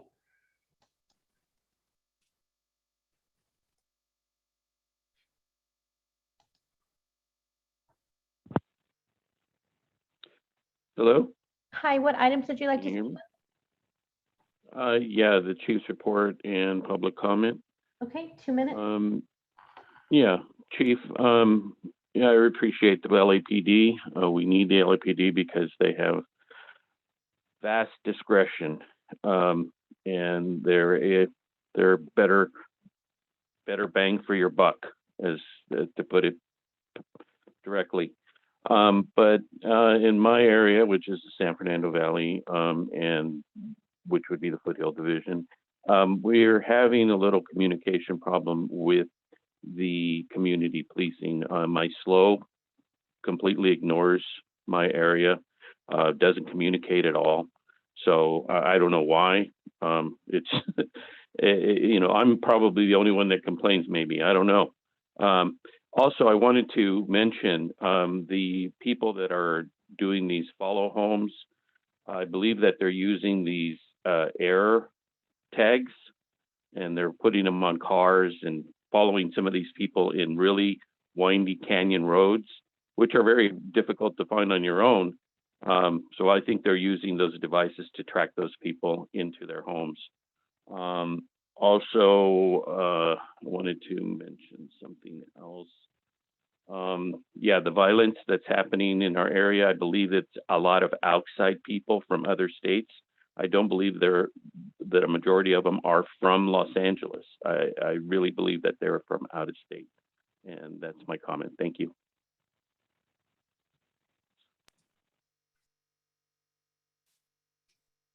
Thank you, Madam Secretary. That ends the public comment period. At the present time, we're going to go to item 3 on the agenda, the consent agenda items. For considerations are item A, B, C, D, and E. Do any commissioners have any questions on any of the items? Yes, sir. I'd like to take off item D for some conversation, please. Okay, so we'll pull aside item D at present time. Any other commissioners? If not, I move that we approve and accept items A, B, C, and E of item 3. Is there a second? Yes, second. Motion's been made and seconded. All in favor? Aye. Aye. Aye. Motion carries. Thank you. We'll go to item 3D for discussion, which is the report relative to the grant application for the award of the 2021 Targeted Violence and Terrorism Prevention Grant Program. Can Captain Long please come forward?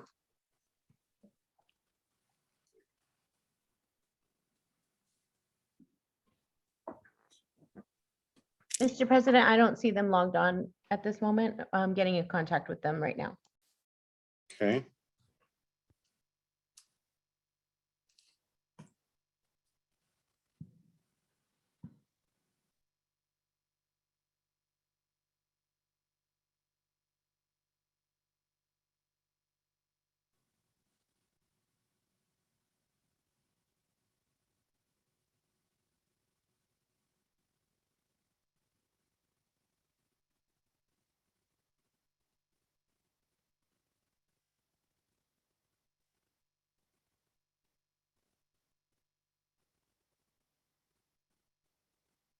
Commissioners, our apologies. I'm checking this as well. Thank you, Chief.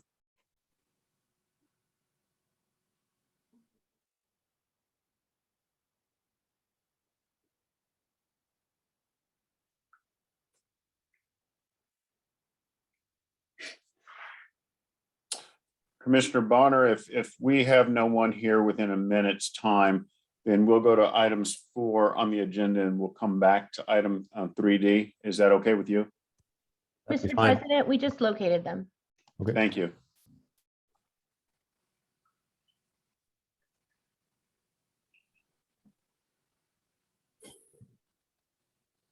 Hello, everyone. This is Captain Long. I don't think they recognized me on there. So been trying to get through the whole time while you're talking about me. Fire away with any questions you got. Thank you, Captain Long. Commissioner Bonner. Thank you very much. Yeah, I wanted to have some discussion of this. I think, and in fact, I'll just say that I'm prepared to, vote for it, but subject to some condition that we have some additional conversation about it and a commitment to some additional follow-up. And maybe you can address, a few of the questions and concerns now, but if not, that would at least be my ask that we have some further discussion of it. And what I'm referring to is I know the program has been the subject of some concern and controversy, and I'm not speaking to the letters that were referenced here in the student public comment. I'm referring to a lot of what we heard and read, over the last couple of years in particular, that led up to including a government accounting office report that was issued in July that raised some questions about how the Department of Homeland Security collects and processes some of the data associated with this program, and how they consider for some of the other external forces that, or factors that come into play. And there were some concerns about, the terminology lacking some consistency across various agencies that feed into these programs and the potential impacts of that. So I have an interest in understanding really how much the department, Captain, how much the department is, not just aware of, I'm sure you're aware of the concerns, but how much of that was considered, and, speak a little bit to whether this, whether the department shares any of those concerns about, the administration of the program, and how you'll be accounting for or correcting or adjusting to make sure that that they're addressed. And then lastly, I'd say, I think my read of it, at least a lot of this, the other discussion that does come associated with this, is a concern that when you talk about terrorism, that for a lot of different reasons, people are still focused on terrorism, anti-Muslim, Muslim, that discussion and around terrorism as it related to 9/11 and things of that nature. And there is a concern about whether or not there's sufficient focus on the domestic, terrorism, in particular in the case of white supremacist organizations and others that engage in targeted violence. So I've seen that the language, in this grant application that does appear to reflect that. But again, what I'm searching for is a little more conversation about how the department will, really avoid the stereotyping, avoid, those elements of the concerns, and really have a program that reflects the realities of where we are today. Yeah, I'd like to start off with saying that this really is a targeted violence and terrorism aspect to both of these. So that would include school threats. And when you talk about terrorism, you're not just talking about international terrorism or homegrown violent extremism being just Islamic based. It's all forms of terrorism and targeted violence. And what we find, especially with the homegrown violent extremists, is that you have youths that are interested in violence primarily, or going through some sort of mental health issue, focusing them on violence, and then ideology is sort of a secondary issue for them. And what this program does, and this is designed to be a train the trainer, so there will be a section built into this program on, and we will assure this, talking about that this is not ideology or belief system based or based on religion or targeting specific groups.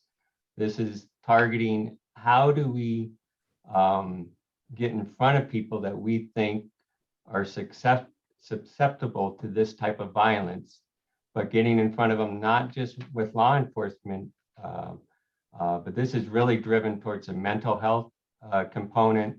We're involving Department of Mental Health.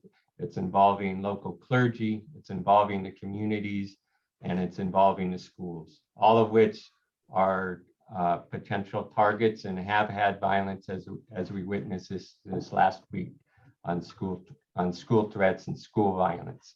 And this really is an opportunity to train and get a multifaceted community approach on this issue. I listened to some of the speakers on this, so I really was on this. It is an outgrowth of the CVE program. That is absolutely correct, and is sort of where PATH came, but it is also an outgrowth of the CAMP program from our mental evaluation unit. And it is dealing with addressing the mental health issues and larger pictures that before these people become somebody that's going to commit this, is figuring out how do we get them the help from whatever tool we need to use, whether it's mental health, whether it's the clergy that can have an impact, whether it's their parents, whether it's their family, whether it's a greater community. All of those factors that we're going to try to wrap in and build a comprehensive prevention program. And what I'm kind of asking, so you take everything that you're reporting here, and I'm trying to get your sense and the department sense really is, again, you're aware generally, however I may have characterized, and you're aware of the general sets of concerns that have been raised over time. And is it your sense really that whether it's the curriculum that's going to inform the train the trainer or whatever the other enhanced features are, that there really has been a retooling or sufficient refocusing of the program, or and if you can speak to that a little bit, if there has been, or how is that? I guess that's what I'm trying to understand. So one example is, you've emphasized that it's now focused on targeted violence. Okay, that's as opposed to terrorism. That's one example of, I suppose, as one effort to try to reframe the way that some people are thinking about the issue. But I'm looking for some indication as to really, is that something that's really, coursing through the DNA of these programs, or is it the latest tweak to the program? That was, I read a critique the other day about, there were some promises to change some elements of the program, and some people think that just some words were changed and not really much has changed in terms of the underlying feature. So that's what I'm still really trying to get a feel for, really, is your sense and the department's sense of the underlying concerns about the risk that whatever label you put on some of these terms, that you will end up with a focus on some historical concerns and issues that may or may not be relevant or as relevant today. Yeah, I guess it's a constant struggle on figuring out what's the best way to prevent these, right? And it's just an understanding that there is that concern in portions of the community that this is leading to police spying, and us just trying to sort of affect the communities in a negative way. But I think what we're trying to do is really train people on how complex this issue is, and that we need to have a whole community approach with a whole government approach on these issues. And bringing in mental health. Commissioner, if I could weigh in on this, Wait. Was he about done? Let me just hear the end of it, if I might. So just involving all those groups and just having learned through the CVE programs and what some of the concerns are, even discussed here, should be part of the discussion and will be part of the discussion in those classes. Thank you. Chief, I'm sorry, you were weighing in. Sure. Oxford High School in Michigan is a tragic event that happened with the conduct of a young man that was emotionally troubled. And this program is meant to train and provide guidance and instructions to the entire community through a standardized assessment tool that gives indicators of potentiality for such violence. And it's domestic origin. It's geared toward student violence. Is geared toward other individuals that in a community that have behaviors that paramedics, firefighters may see, teachers, instructors, counselors, along with police officers. And as they go about assessing these encounters, which can occur tens of thousands of times, how do they sort and identify those that need to be prioritized for further mental health intervention and services, and offers cautions. Just this week, in the aftermath of that high school shooting, we've seen repeated and ongoing threats of school violence throughout the city, meaning various locations in various parts of the city. Each one of them working with the school district and school officials, administrators, as well as our school police and LAPD and our federal partners, has been trying to assess what is the reality, what is the potentiality for that threat and that behavior manifesting itself in actual violence in the school. And this training is meant to sensitize that those threats are real. And while out of a million cycles, perhaps the vast majority are individuals that are speaking out, acting out, only in a verbal sense or perhaps an expression on a piece of paper or otherwise. But in some instances, they do manifest themselves by actual violence and taking of lives. And when we look in the aftermath, the vision is always 2010. We should have saw it coming because there was this behavior, there was that behavior, and it was missed by a school counselor, it was missed by a coach, it was missed by someone on a playground or in a church setting or otherwise. So this training is really meant to have some standards of assessment, some standard of awareness, and to do so to help communities become better prepared to resist what we see today in the papers. I think today's LA Times has the state of mental health and the concern for our youth, and how much depression and how much isolation and the impacts of COVID has had on our youth as well as other parts of our community. So that's what this training is meant to do. And I recognize that there's critics that believe that it frames individuals in stereotypes or in broad strokes, and it's our engagement, I think, at the local level that breaks through those stereotypes in part through the presentations themselves, is to caution not to use those type of broad strokes and stereotypes because it's a manner which has been interpreted in the past. Well, I appreciate that, and I do think that's really what's required for the reasons I, suggested. Is that I grew up a large part of my life, for example, still being trained to get under my desk because the Russians might drop a bomb on the U.S., and that's largely because for the 50 or 70 years, even before I was born, that was the threat. So it took a long time. You see today, government agencies still asking for you to put your fax number on a on a form, and that's because for years that's just the way things were done, even though it's no longer relevant. So I'm using that. I think it is important that, especially the title. You didn't choose the title of the program, but it still is administered through the Department of Homeland Security. Still is styled as an anti-terrorism.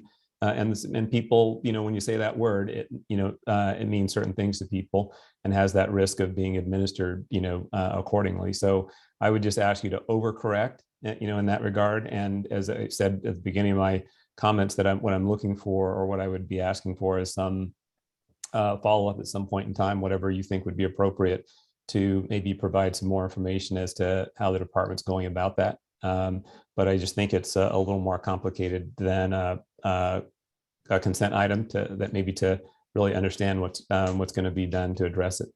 Thank you. Thank you, Commissioner Bonner. Commissioner Soboroff, you have your mic open. Did you have any questions? No, sorry. Commissioner Decker, do you have any questions?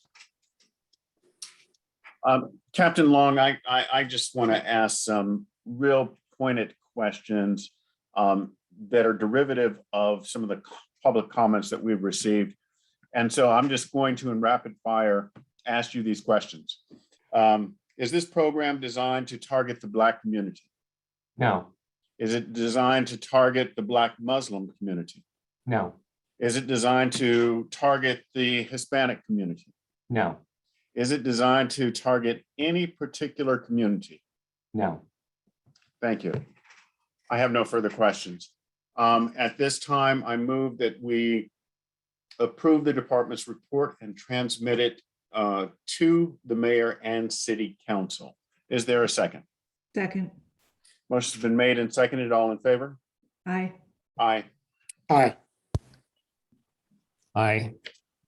Motion carries. Although you don't need to come back to the board, so I don't want to take up everybody else's time.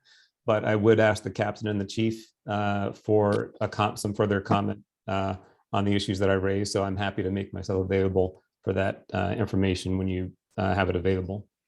Will do. Absolutely. Thank you, Captain Long.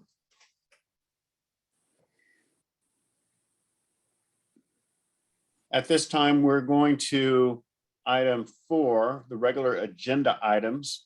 Item A, the department's verbal presentation and discussion with Dr. Rosanna Padilla of USC Price School of Public Policy on post-secondary education for police officers, as well as Deputy Chief Mark Reyna. And I believe Chief Reyna will have someone with him, Senior Personnel Analyst Donna Belosis.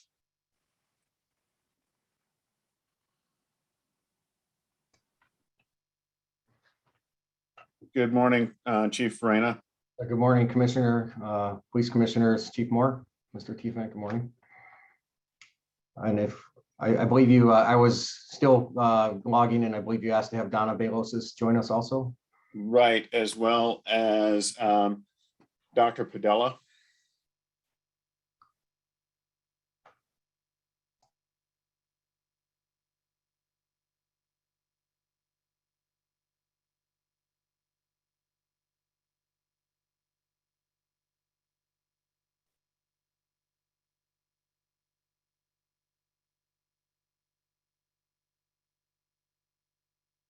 Madam Secretary, can you please get Dr. Padilla? Oh, there, I see.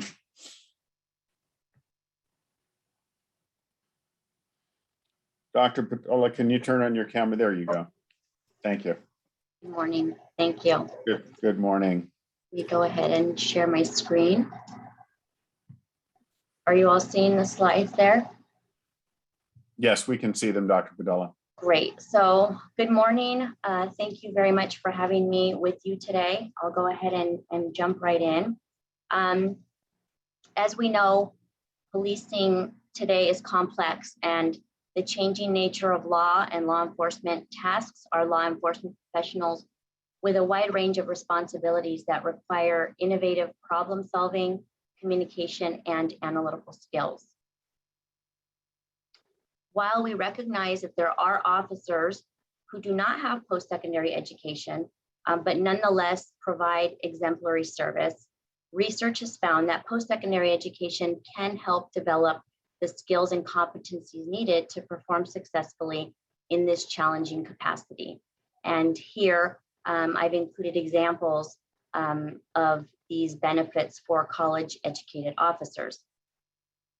In my role as program administrator for the Executive Master of Leadership program at USC, I've had the fortune of becoming well acquainted with many police officers, particularly from the LAPD.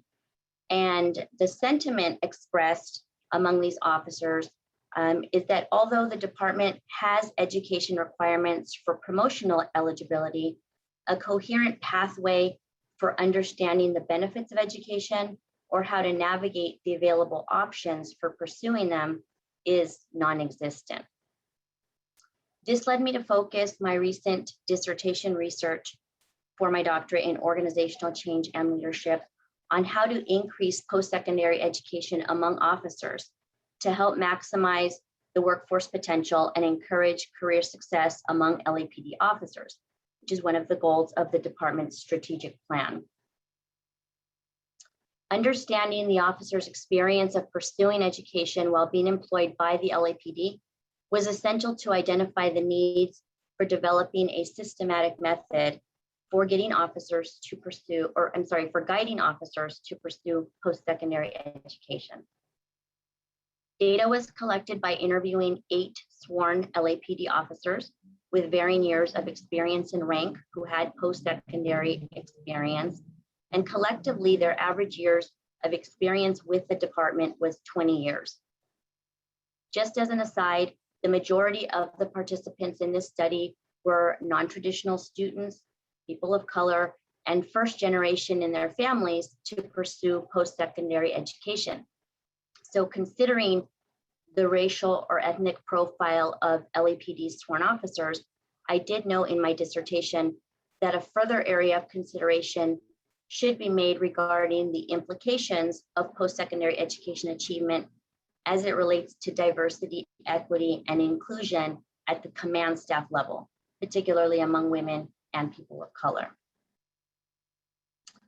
So to summarize my findings, in these discussions with the officers, officers could identify several benefits from their post-secondary education, both personally and professionally, including a better understanding of communities, law, and/or policies, gaining a broader thinking perspective, improved writing skills, better preparation for opportunities within and/or outside of law enforcement, and increased empathy and/or compassion.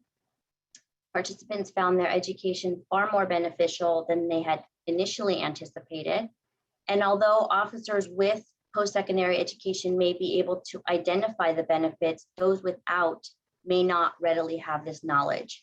Overall, the process for seeking out post-secondary education and navigating the options was overwhelming, particularly without access to formal guidance. While nearly all of the participants identified promotion as their primary motivation for seeking post-secondary education, they all felt that they apply aspects of their education in their daily work. More than half of the participants felt that education makes for a better and/or more professional police officer. And they felt that having more guidance could further motivate officers in seeking post-secondary education, and that individual officers, the department, and the communities it serves would also benefit from having officers pursue post-secondary education earlier in their careers as they practice and develop the skills learned well before considering promotion. Officers reported that the LAPD requires post-secondary education for if they're seeking to promote. However, it is not evident, as was their opinion, that the department promotes the benefits of education to police work. The LAPD does offer incentives for pursuing post-secondary education. However, lacks a systematic method for providing information, guidance, and support to its officers. And officers felt that they were left to navigate the process alone, which is in opposition to the department's nature of working together.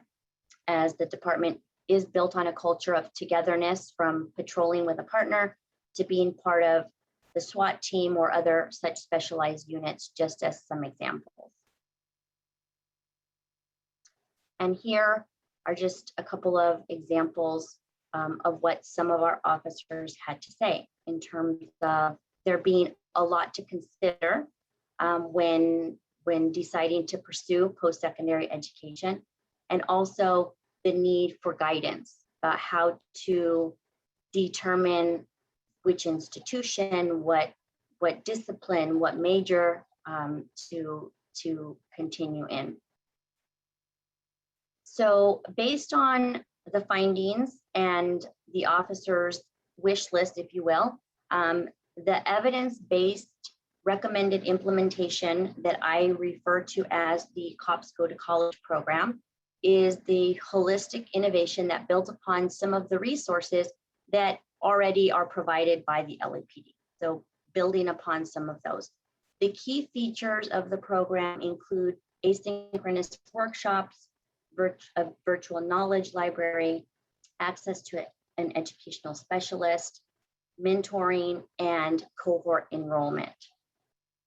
The asynchronous workshops and videos I propose would be available through the LAPD LAN that introduce officers to the benefits of post-secondary education, short lecture type videos on a variety of subjects and or disciplines to mirror a college class lecture, as well as short interviews with LAPD officers and command staff to share their post-secondary experience and how they've applied their education in their police work, and or also offering some general advice. A virtual knowledge library housing a catalog of materials such as post-secondary options and applying for financial aid would also be housed on the LAPD LAN. Access to individualized guidance from an academic planning with an educational specialist who would also be a liaison between the LAPD and various educational institutions to build collaborative partnerships.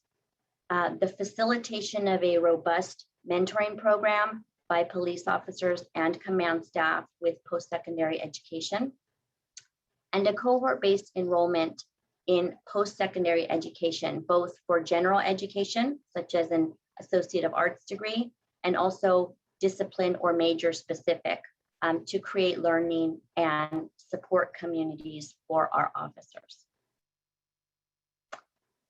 That concludes the summary of my findings and recommendations, and I believe Deputy Chief Reyna will now address some of the resources that are already available through the department. Thank you, Dr. Padilla. Thank you, Dr. Padilla. I'm going to share my screen now.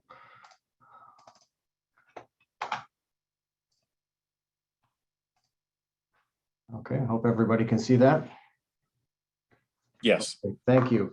So I'd like to also introduce Senior Personnel Analyst Donna Bailosis, who oversees our Post Liaison Unit here at Training Bureau and has been overseeing our Career Development Unit.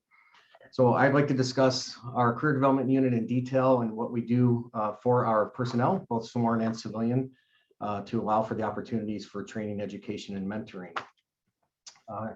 Our Career Development Unit, as you're aware, the City of Los Angeles Equal Employment Opportunities Program requires that supervisors provide all employees with development and training opportunities. So to further assist employees achieve these goals, the police department established the Career Development Unit. Just trying to reduce my screen here. Thank you. In January of this year, we moved the Career Development Unit, which was only staffed by 2 personnel and working out of an office in Elysian Park, over here to Training Bureau, and connected them with Donna's team to move our career development together with our Post Liaison Unit. And we sat down, we had a task force meeting looking at how we can revamp and refresh our career development unit. And we had 3 areas of focus that we wanted to work on. That was mentoring, education and training opportunities, and promotional exam preparation seminars. As I previously stated, we only had 2 staff members, and now we have 9 staff members here at Training Bureau that oversee post unit and the career development unit, including 4 supervisors, senior personnel analysts, which is Donna, 2 management analysts, and we just recently selected a Sergeant 2 officer in charge of the career development unit, Sergeant David Sanchez, who will be taking that over in January. So we now have the supervision and the staffing to move forward with our new career development unit. When it comes to mentoring, mentorship is an effective resource for professional development. By learning from existing department staff, employees gain practical and situational knowledge related to the department and the city. We revised our mentoring program, and it'll provide a formal opportunity for employees to establish a mentor-mentee relationship with fellow employees. As you know, mentors provide long-term guidance, advice, and support to mentees. We have subject matter experts that can be a source for an overview of the work done by specialized divisions and units, selection process for these divisions and units, and how to prepare when being considered for a particular assignment. The mentor and SME lists are being compiled. We've put that out to sergeants and above, particularly looking at lieutenants and captains to be these mentors. We're compiling them into groups depending on their position within the department and what they have to offer as a mentor. Once completed, we will put this out to all our personnel and advise them of how to reach out and how we can connect our sworn and civilian personnel to that mentor and move forward in what we call track laddering, where they can work with that mentor, whether it's on a one-on-one or in a group session, to discuss how they can further their career and how they can advance towards their goal of whatever that may be within the department. Our educational and training opportunities. The department strives to create an environment of continuous learning by providing department employees with the opportunity to utilize the college tuition reimbursement program and attend additional training opportunities. We discussed this before with the Police Commission regarding our revolving training fund and the funds that are put aside out of that overall budget for the college tuition reimbursement program. It's designed to encourage employees to obtain college degrees, professional certificates, college units to qualify for promotional exams, salary bonuses, and other opportunities. It's available to all full-time department employees. Reimbursement is up to $3,000 per fiscal year, available on a first-come, first-served basis. It can be used for college tuition, mandatory registration, laboratory fees, and other student fees. Applicant must receive a letter grade of C or better to receive that tuition reimbursement, or B or better for graduate school or above. As you probably recall, police commissioners, we had discussed how we increased our budget from $250,000 in the fiscal year, the revolving training fund, to $300,000 for college tuition reimbursement because we saw the need, and we also knew that with our new venture and revamping of the career development and educational opportunities, that we're probably going to need that additional funding.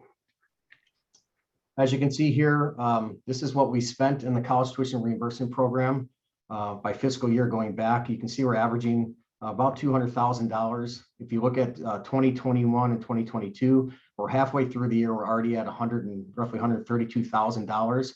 We're looking at, we're probably going to go well over $200,000, and that's because of the good work by the career development unit and the post unit of educating our employees regarding college tuition reimbursement and getting that message out. So luckily we did increase that budget to $300,000. And if we see the need again, we would work with the chief and obviously the police commission to increase that budget even more if necessary to make sure we can cover the cost for college tuition reimbursement. Moving on, just looking at degrees held by sworn employees, you can see total number of employees with degrees right now are 4,726. This does not include command staff. This information is coming from our personnel division that's tracking that because of the MOU that the Protective League has with the department and the city for education pay for personnel that have degrees. We're able to track that significantly from lieutenants and below. For command staff, we're working with the Command Officer Association to make sure that we're tracking the command staff degrees. As you can see at the bottom, all command staff have a bachelor's degree. It's mandatory that they have a bachelor's degree to test to be a captain and move forward from there. But just to give you some additional statistics regarding command staff, Out of the 111 total command staff right now, obviously 111 have bachelor's, 31 have a master's degree, 4 have a Juris Doctorate, and 1 has a PhD. So we do have quite a few command staff that have an advanced degree past their bachelor's. Moving on to our college affiliation, we've talked about this before. We have an affiliation with the College of the Canyons, and that's affiliation through our revolving training fund. And I want to turn this over to Donna to discuss this. This is a new collaboration with College of the Canyons in a cohort program, and I'd like her to explain that, if she could, in detail as to what we started just recently and how that's taken off for us. Thank you, Chief. We've had an affiliation with College of the Canyons since 2003. In 2019, we asked College of the Canyons to designate staff to help guide employees in pursuit of their degree goals while working full-time. This resulted in what we deemed the LAPD cohort program. The program created a timeline and checklist for employees to follow that would result in an associate degree. Employees are registered for the same classes so that they can form study groups, help each other with homework, and support each other throughout the process. They're also provided a designated counselor from College of the Canyons, an administrator, so they can meet virtually to discuss educational goals and assist them with the enrollment and registration processes. We began a cohort back in 2019.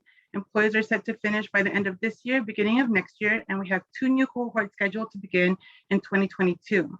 College of the Canyons also provides free online non-credit courses, which they can take at their own convenience. And on the slide is a list of some of those classes. Okay, thank you, Donna. And again, this is an exciting program for us. I want to thank Donna and her staff for putting this together and working with College of the Canyons. We have a great relationship with them. And I just want to add, moving forward with our new CDU team and with our new supervisors in place, we are going to reach out to our local colleges, and we want to have our contacts just like we do at College of the Canyons. We want to set up a more streamlined way for department employees, whether it's sworn or our civilian staff that are interested, whether it's Cal State LA or it's USC or whichever school they're interested in going, to have that direct contact so we can work with someone continuously with that school that's affiliated with that, so that we can move forward and try to process applications to get people into those schools and follow their dreams and goals of getting that degree. Thank you, Chief Reyna and Dr. Padilla.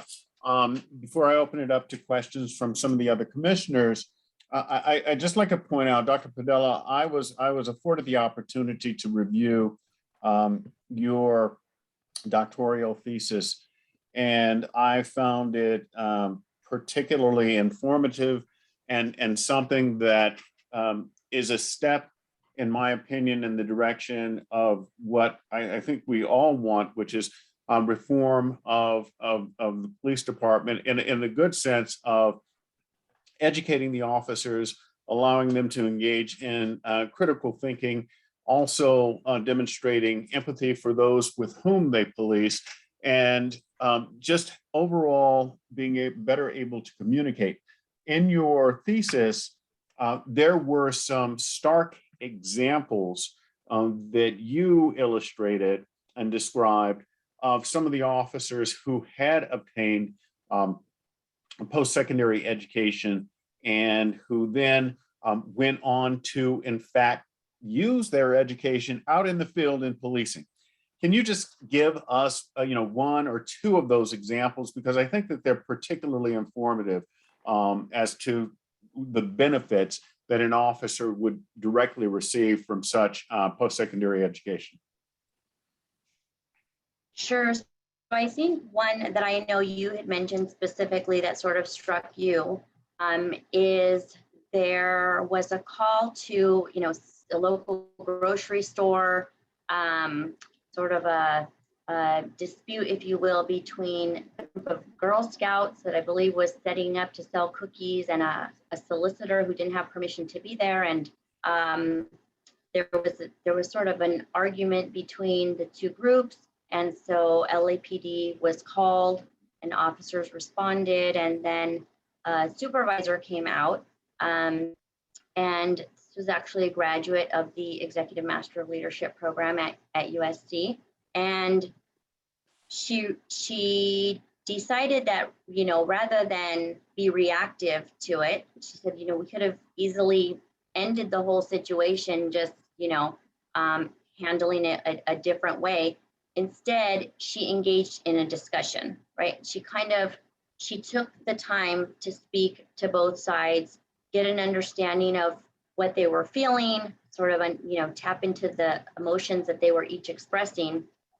And they were still able to resolve the issue. The Girl Scouts stayed and continued to sell their cookies. The solicitor left. But I think the key thing was that the solicitor actually went back and commended the officers and the responding supervisor for taking the time to have a discussion with him rather than sort of force him out or, you know, have it escalate and move in a different direction.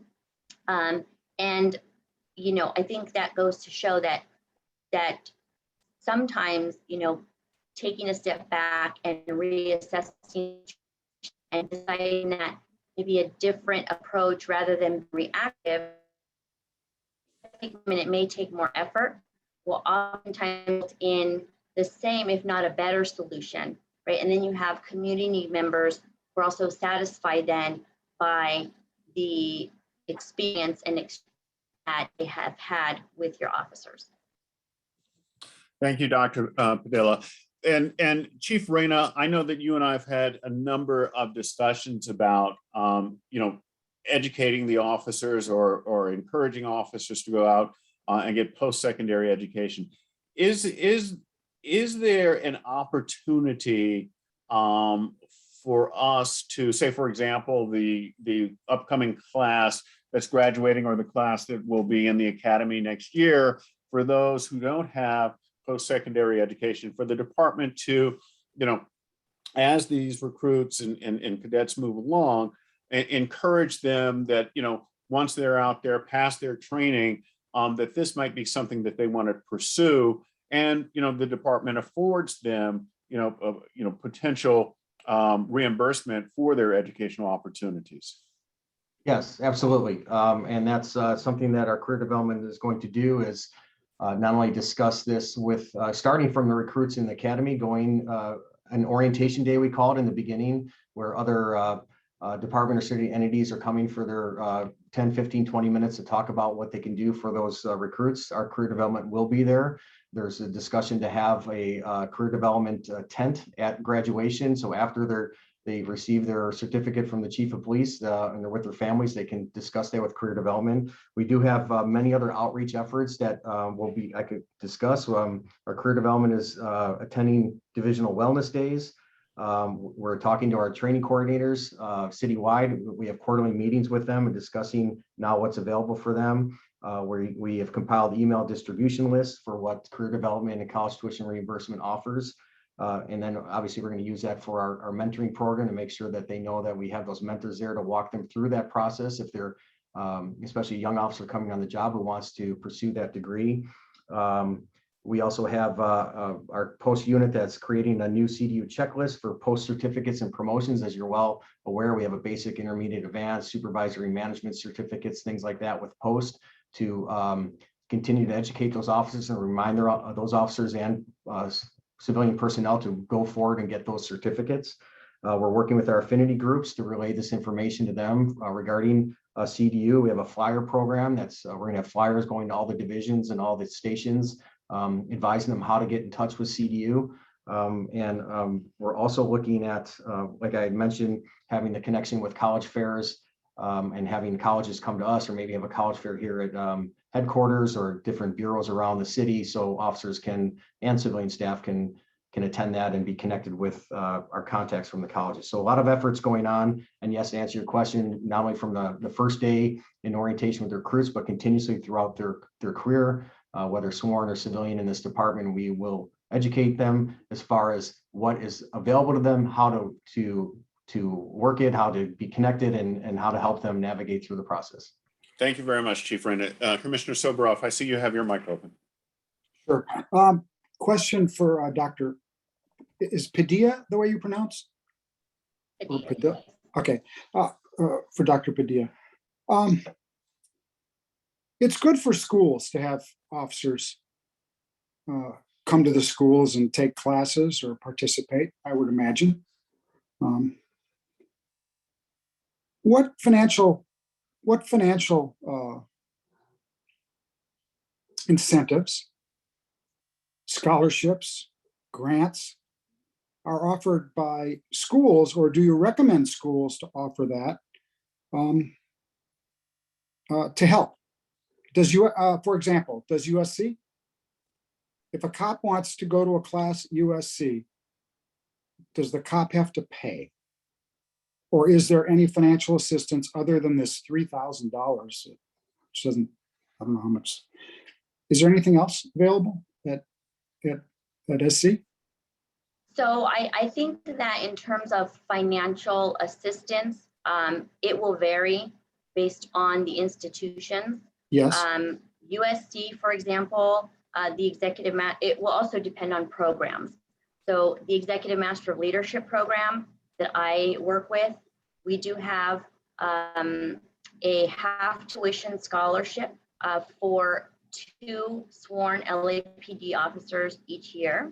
So it covers half of the tuition cost for our program, which is roughly the amount of the scholarship was roughly $30,000. Good.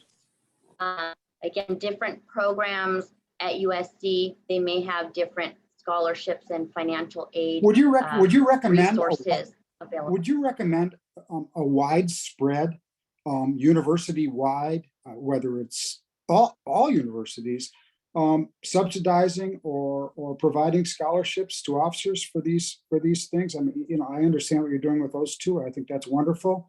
But from a public policy perspective, when these universities are paying $10 million to their football coaches and $20 million for athletic scholarships, you would think the idea for their hometown police officers to attend a post-secondary education should be something that they subsidize on a widespread basis. From a public policy perspective, would you make that recommendation? I would agree with that. I am not a public policy expert. And believe me, I have nothing to do with the hiring of the football coach. And when I become president of USC one day, I'll make sure that USC is offering all kinds of scholarships and grants to our LAPD officers. But until then, there's very little that I can do on that end. But I do agree that all institutions, not only in Los Angeles, but across the country, should be providing greater assistance so that our officers can pursue higher education, and particularly in areas like the social sciences, right? Like psychology and sociology, and the areas that will help them communicate and interact with their communities at a higher level. I think that I really appreciate your making this statement, because I think it is a matter of public policy for colleges, whether they be private or public, to do their best to invite members of law enforcement to get any sort of secondary education, and make it easy for them. Make it easy for them to do that. I know when I worked at Playa Vista, it was 20 years ago, we took a number of the units and we offered them to law enforcement, to cops, LA cops, at half price, because we wanted them around.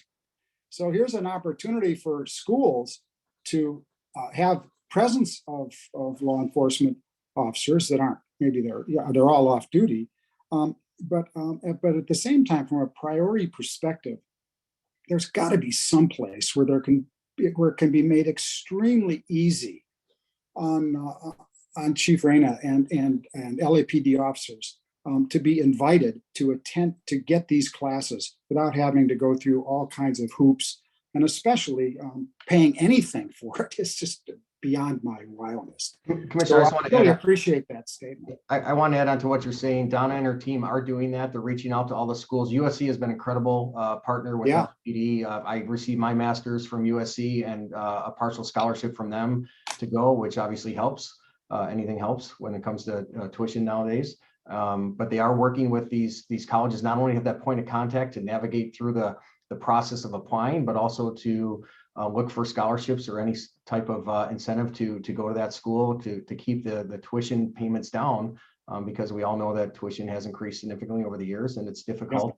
And it could be a deterrent for some that want to go back to school. And looking at the $3,000, you get from the revolving training fund, and they say, that's great, but I can't afford this. It's just way too much money, and I don't want to have tuition payments for the next 10, 15 years. So we're trying to work with those groups to see if we can get some type of reduction or scholarship in that to be an incentive for personnel to go back to school. Well, I thank you for what you're doing, what the department's doing, but Dr. Padilla also, I think that's really important to raise the level of awareness of what universities, colleges, private, public can do to invite and celebrate people in law enforcement around the country to come to their institutions for some post-secondary education without any financial ramifications at all. I celebrate that. Thank you for what you're doing. Thank you, Commissioner Soboroff. Commissioner Decker. Thank you. Good afternoon, and thank you all for your presentations today. I am trying to reconcile the presentation from Dr. Padilla with the presentation from Chief Rain in terms of timing. Doctor, when did you write your dissertation, and when were these recommendations made? Recently or? Yes, I completed my doctorate last spring, so in May of 2021. So I started the interviewing in the ending of 2020, beginning of 2021, and finished up my dissertation and did my defense in April of 2021. Well, congratulations on completing that, Doctor, and thank you for your work. It's certainly very helpful to hear your presentation, particularly as it's LAPD specific. So then my question for Chief Reyna is, and I very much appreciated all the efforts of your team and what everybody is doing, but it also sounds like, based on the work of Dr. Padilla, there's more work to do to improve the programs that you have a foundation for. You talked a lot about mentoring, but she also recommended these asynchronous workshops, virtual knowledge banks, advising, because people don't know where to begin. And you did speak a little bit about that in addressing Commissioner Soboroff's comments. But can you tell me, Chief Reyna, the direction you're going to be going to address some of Dr. Padilla's recommendations? Sure. Again, as I mentioned before we started, I came into Training Bureau in January, and our career development unit was 2 people, 2 officers that were assigned out of Elysian Park and tasked with trying to get all this information out to our personnel. With the support of Chief Moore and Chief Choi, we're able to fully staff that and moving forward. So with all the things that I discussed, the mentoring program, the track ladder program, the educational training opportunities, connection to the colleges, this is all the what we've worked on over the last few months to move forward. And it's an educational process to get this information out. That's the biggest thing. We have all these things in place that we can do, whether it's connecting you with a mentor or advising you how to get into college, whatever it may be. It's just getting that information out to our personnel, sworn and civilian. So looking at Dr. Padilla's thesis, and the biggest underlying theme is we look at that is personnel are out there that may not have been aware of what we have, or want better opportunities or better information at the click of a mouse, let's say on the computer, just to read how to do this or be connected with someone. And that's our goal. And looking at Dr. Padilla's work, and what we have to do is that connection of, we have a lot to offer and we have more coming that we're working on as a team now that we're fully staffed. Is how do we push that out to our department staff, and how do we connect them with the right people and move forward? And that's what it's about, is getting that information to the people. And that's going to be the biggest challenge for us moving forward. Absolutely. And I look forward to reading, Dr. Padilla, your dissertation. I didn't have a chance beforehand, but I certainly look forward to it. If I could ask Mr. Tiefenk to circulate it, it'd be helpful. And Chief Rena, I appreciate that it's an information gap, particularly for bigger departments. That's a challenge. But do you feel confident now that you have the staffing, you have all these foundational programs that you talked about in your presentation, that it's a matter of getting the word out to all the officers about what is available and making it easily accessible? 100% confident. I'm confident in the staff, Donna's staff, our new selections as our officer in charge, our Sergeant 2, who's going to oversee that. And I think the biggest key is they're right outside my office. They're about 10 yards from me, and they're right there so I can have those conversations on a continual basis. They're not off-site at a satellite location where you kind of have, oh, that's right, I have that unit over there I need to discuss things with. They're right here. I have conversations every day with them. I think that was the biggest key, is to bringing us all together and working as a team moving forward. So I am very confident. That's great. Thank you, Chief Rena. Donna, I should have thanked you as well for your presentation, your participation, all you're doing to ensure that Dr. Padilla's recommendations can be fully implemented. Much appreciated to you and your team, Chief Rena. Thank you. Thank you. Thank you. Thank you, Commissioner Decker. Commissioner Bonner, did you have any questions? No, thank you. Thank you. Chief Rena, Dr. Padilla, Donna, thank you very much for your presentation. I think this is very important for the department to recognize and to help our officers pursue this post-secondary education, because it reaps benefits not only for the personnel themselves, but our city as a whole. Thank you very much. I appreciate your time. Thank you. Thank you. Thank you. At this time, we're going to go to item 4B on the agenda, the Southeast Division CPAP. Can we bring up, it's going to be Captain Laura Curtin with her CPAP member.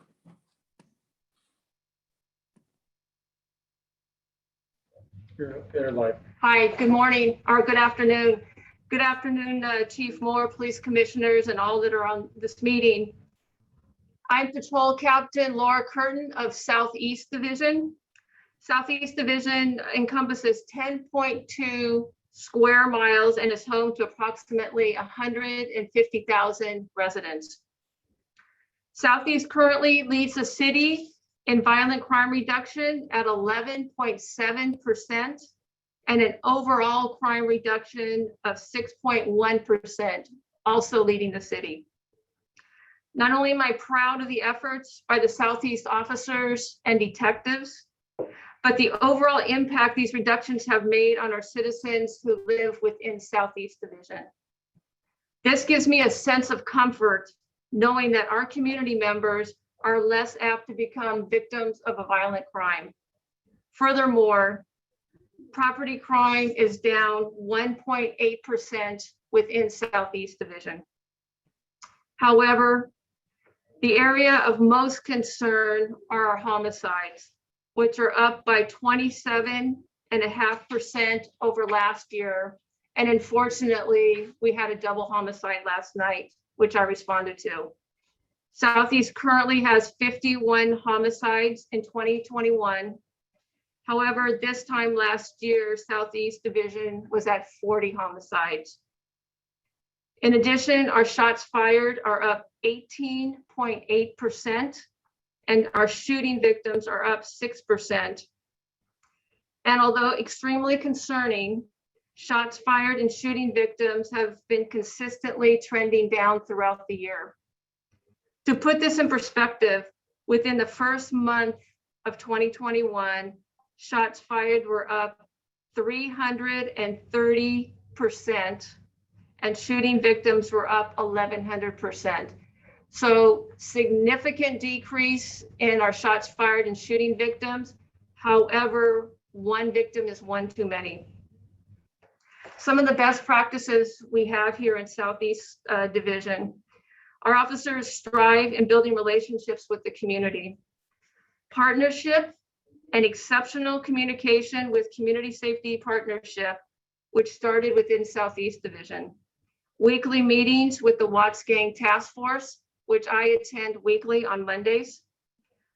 We also have Operation Progress here in Southeast Division, which was started by a group of Southeast officers to raise money for underprivileged youth within our community to assist them in their dreams of going to college. The Southeast Command, as does all South Bureau commands, have a remarkable partnership with the members of the Gang Reduction Youth Development, also known as GRID. Each week, South Bureau holds a Zoom meeting with members of GRID, a captain from each division, as well as Commander Paglialonga and Deputy Chief Scott participate in the meeting, information sharing, and feedback from GRID members, and is key to the success of these meetings. In addition, the Southeast Gang Enforcement Detail Supervisors have met with GRID representatives to build better relationships and share concerns from all sides and develop face-to-face relationships to improve interactions in the field. Future meetings will include building upon those established relationships and create a better understanding of community and police concerns, which will translate and reduce tensions. On several occasions, the Violent Crime Task Force overtime this summer was utilized to have patrol officers walk a foot beat with community safety partnership officers within the housing developments. The goal was to improve Southeast patrol officers' familiarity with community-oriented Community Safety Partnership Bureau policing methods and build those relationships between patrol officers and residents within the developments. And most recently, Southeast area was awarded a public safety grant called Project Safe Neighborhoods, which will deploy officers on an overtime basis to be hyper-focused in the area of Manchester to 92nd and Broadway to Grand. This area encompasses neighborhood engagement area number 1 as well. We'll be creating our own strategies to address issues within that area of focus. Because of COVID, Southeast CPAB meetings are now held on a weekly basis via a conference call with approximately 70 to 80 of our community stakeholders in attendance. On that call, either myself or Captain Doman participates, and we give a briefing on our current crime trends in the division, as well as answer community questions. This has allowed us the ability to expand our reach to the community. And with that, I would like to introduce Teresa Martinez, Southeast Area CPAB President. Good afternoon, Commissioner Brigg and all of the members. My name is Teresa Martinez. I've been CPAB for almost 25 years, and I'm the president of CPAB. And like Captain said, since we don't have our monthly meeting, we have our weekly meeting that turn out pretty good. Like Captain said, we have over 70 people on the phone. We try to work with community and with the officers from Southeast. We partnership with a couple of organizations as the Morningside Medical, who gives up food drives and low cost of medical services. We also with Best Start, funded by the First Five LA, helps to clean up food drives, community activities, and parenting classes. Also with the Watts Labor Community Action Committee.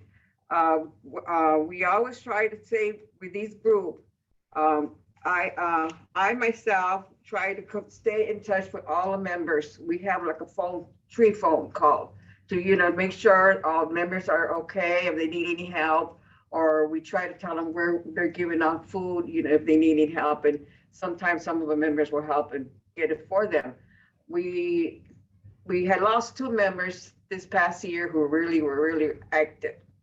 Excuse me.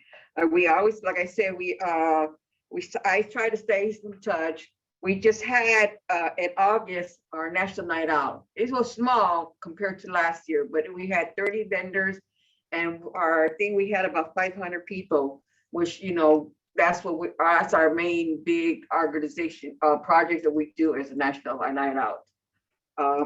We have, we try to stay in touch with the senior officers when they have coffee with the cops.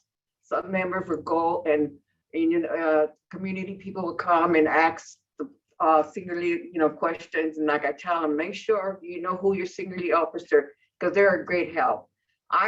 That's my part. When I joined CPAP, I didn't know nothing about it until that when I joined CPAP, and I'm really true to the police officers. And anytime I see the police, I try to wave and try to get to know them. And I tell the people, don't be afraid. They're here to help us. So when I have our CPAP meeting, we all make sure we have guest speakers and we ask them questions. And we also have a member from the mayor office who will come and gives us updates. So like I said, I'm true with the Blues. And like I said, I try to make sure we're here, the community, working with the police department. Thank you. Any questions?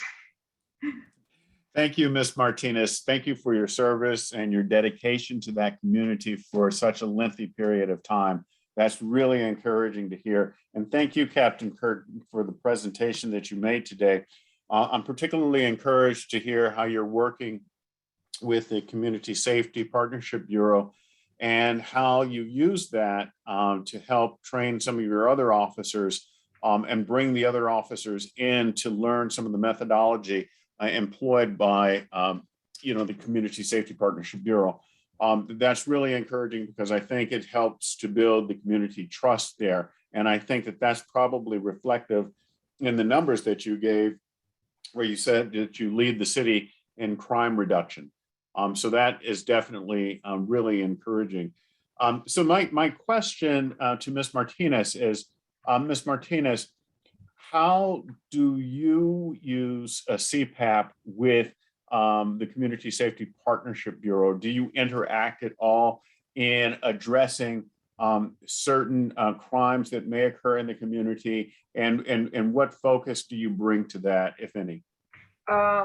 I try to stay contact with the members. We talk on the phone. If there's any problems, like I said, captain's here. They're here to help. Don't be afraid. I'm here. I try to encourage the people, the community. Come to the call. Well, when we had our meetings, and every month we come to the meeting.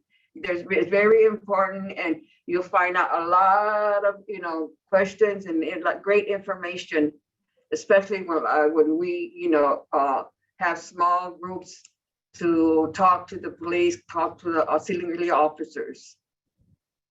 That's great. And it seems like your national night out, 500 people, that seems somewhat that's very successful given our current times. Can you speak more about that evening and the citizens that came out and participated in it? Okay, we had 30 vendors, and with the people we advertise it, we talk people, we have a national night out, so they'll come and we talk to them. They'll go to the different vending tables, and they get to know. They give off free gifts or little toys, I would talk to them and tell them, what's going on, what's the CPAP, how to stay in touch, and talk to the families, who came, because some of them, they're afraid to talk to the police.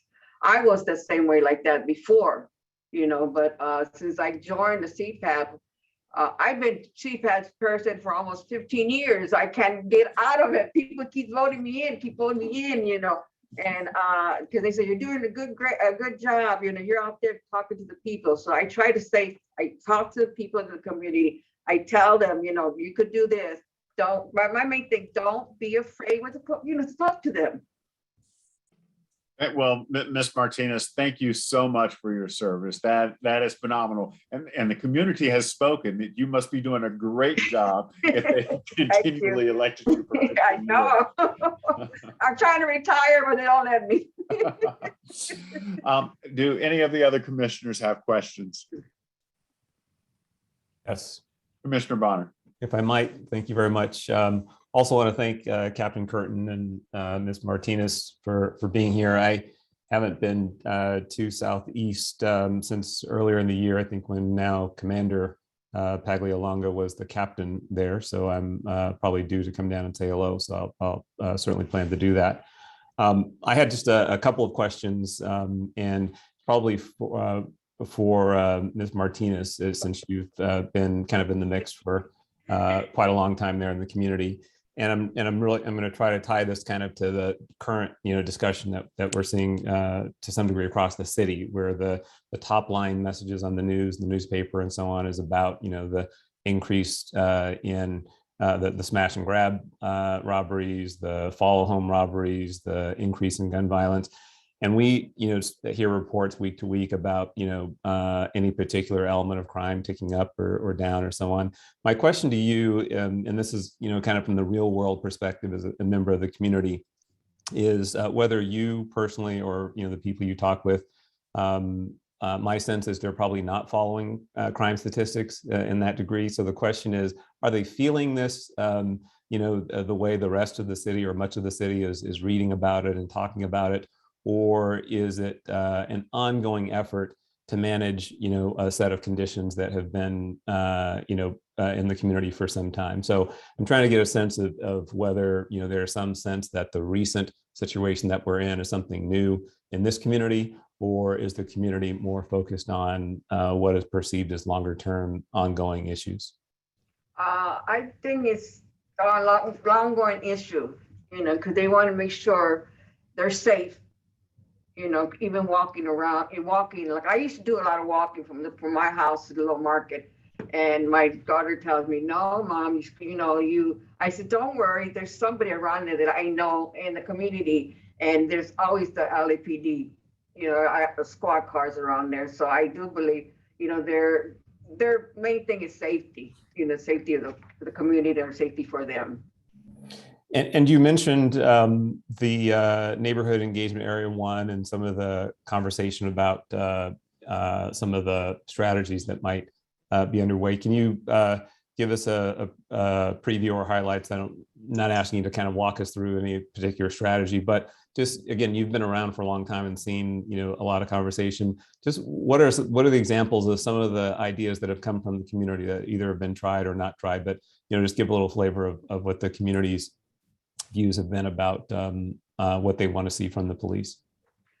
They want to see them not to downsize them, because they're human being, I said, I tell them, if you see them, talk to them.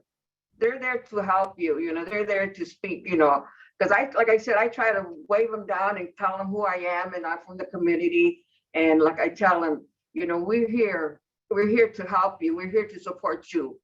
So I tell the members, some of the community members, don't be afraid. That's the problem with them. They're afraid because some members, they have family members who are gang members. So that's my main thing is don't be afraid. I know your family are gang members, but still you need safety. You need somebody to help you out. So I say, talk to them, or even come. Well, like I said, when we used to have a little area that I used to go every Wednesday to help out the CULI officers, and we had gave a lot of pamphlets and that. Like I tell the members, if you need to talk to the LAPD and you don't want your members your family members to see, come to there was a center where the SLO will meet once a week, to do their updates, do all the work and have community people who need help. I gave out pamphlets, senior abuse and all that. And like I told them, come on that day and talk to them. And they'll, they're maybe make you feel at ease. So that's my thing.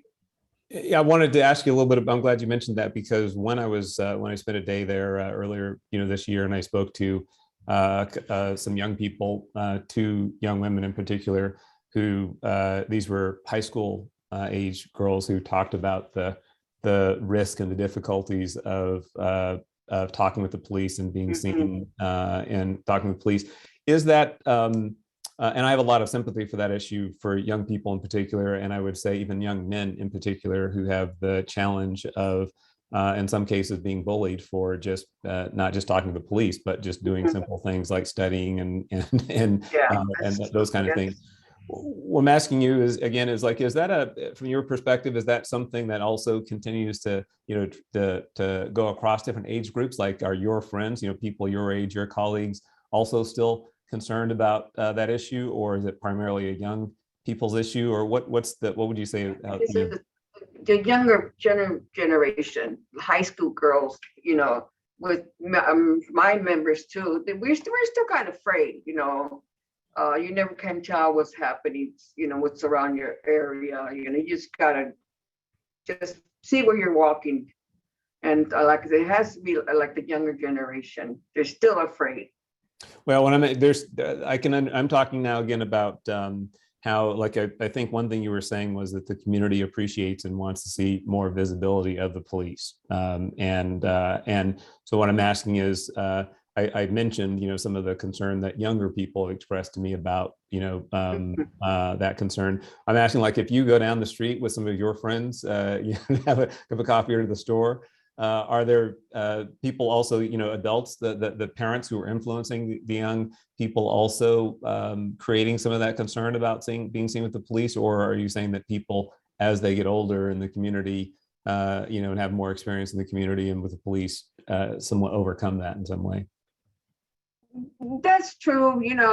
When I'm walking down the street or talking to some of the family, and I tell them I volunteer with LAPD. Oh no, you stay away. They still kind of worry about that. But like I said, just talk to them. They're there. They're people. They're just like you and me. But like it's really a little concern. They're still kind of concerned about what's going on and the protection around the area. And my last question for you is still on this kind of the same issue is, has that issue, again, for someone who's been around, and seen a lot of things, is that any different today than it was, say 15 years or 25 years ago when you first started kind of getting involved, or has that always been kind of a standing concern? I've seen a change. I've seen a change. I noticed, some would, feel comfortable and to talk to the police. I've seen a great change. Well, I appreciate that, and as I appreciate your commitment and the continuing work. You answered my other question. I was going to ask you also about the how much you're working with other organizations who are working on the kind of the root causes of a lot of the crime. You mentioned the work with the Watts Gang Task Force and GRID. And I'm sure there are some others that also weren't mentioned as well. So I appreciate that. And again, I'll look forward to participating in a future meeting and learning some more about what the community's most focused on. Thank you. Thank you, Commissioner Bonner. Are there any further questions from the commissioners? Thank you, Captain Curtin and Ms. Martinez. Thank you very much for your service. We appreciate you. Keep up the good work, and you're going to be voted in next year as well. Thank you.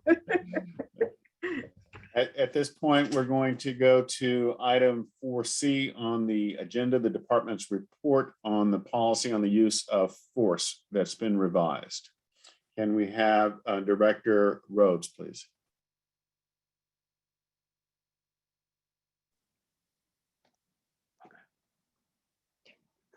Hello. Good afternoon. And thank Director you for Rhodes. having me. I'm going to be trying something new and sharing a screen today. I know that the commissioners are very familiar with our use of force policies, but I also know that you have other things that you focus on both in these meetings and otherwise. And so I wanted to just go back just a little bit and give a slight overview on our use of force policies, our policy, and how it has changed in the past 2 years. As I think the commissioners know, and again, this is a brief overview, in 2019, the governor signed 2 bills relating to use of force. One was AB 392, the other was SB 230. AB 392 took effect at the beginning of 2020, and SB 230 took effect at the beginning of 2021. As you will recall, AB 392, which is now codified in the Penal Code at Section 835A, distinguished non-lethal or non-deadly and deadly force and the standards for each. And just to remind the commission, that's basically in pages 1 through 3 of the use of force policy. SB 230, which as I mentioned, took effect January of 2021, but this commission and the department worked closely together with the IG and the city attorney as well, and with the group of 8 Can't Wait to mold and change our policy so that it had proportionality, drawing and exhibiting firearms and reporting that, the requirement to intercede when excessive force was used or seen, rendering aid, and fair and unbiased policing. That is also sprinkled throughout the policy as it currently stands. Now, and I'll share my screen here, the governor has passed AB 26. Can everyone see that?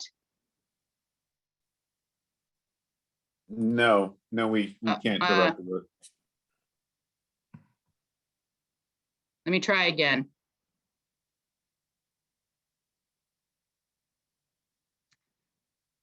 Well, maybe I can't do it. Now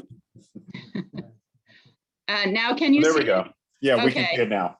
Again, apologies. I hope to make this seamless and didn't quite get there. So AB 26 does 5 things in addition, and they may be, they are significant, but again, our policy had covered much of what was already going to do. Those 5 things that our new policy reflects are: 1, we had, as I mentioned, under SB 230, our policy required the reporting of excessive force. AB 26 makes that explicitly a immediate reporting. Number 2, it prohibits an officer from training other officers for 3 years from the date of a sustained use of force complaint. 3, it's a prohibition against retaliation for reporting a violation of any law or regulation, including of excessive force, which is in our policies or regulations.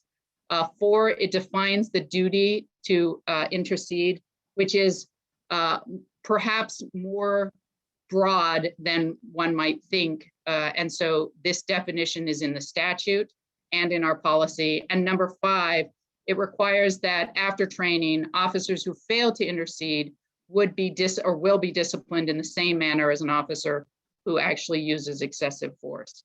So just so that we're all on the same page, these changes to our policy are on pages 4 and 5.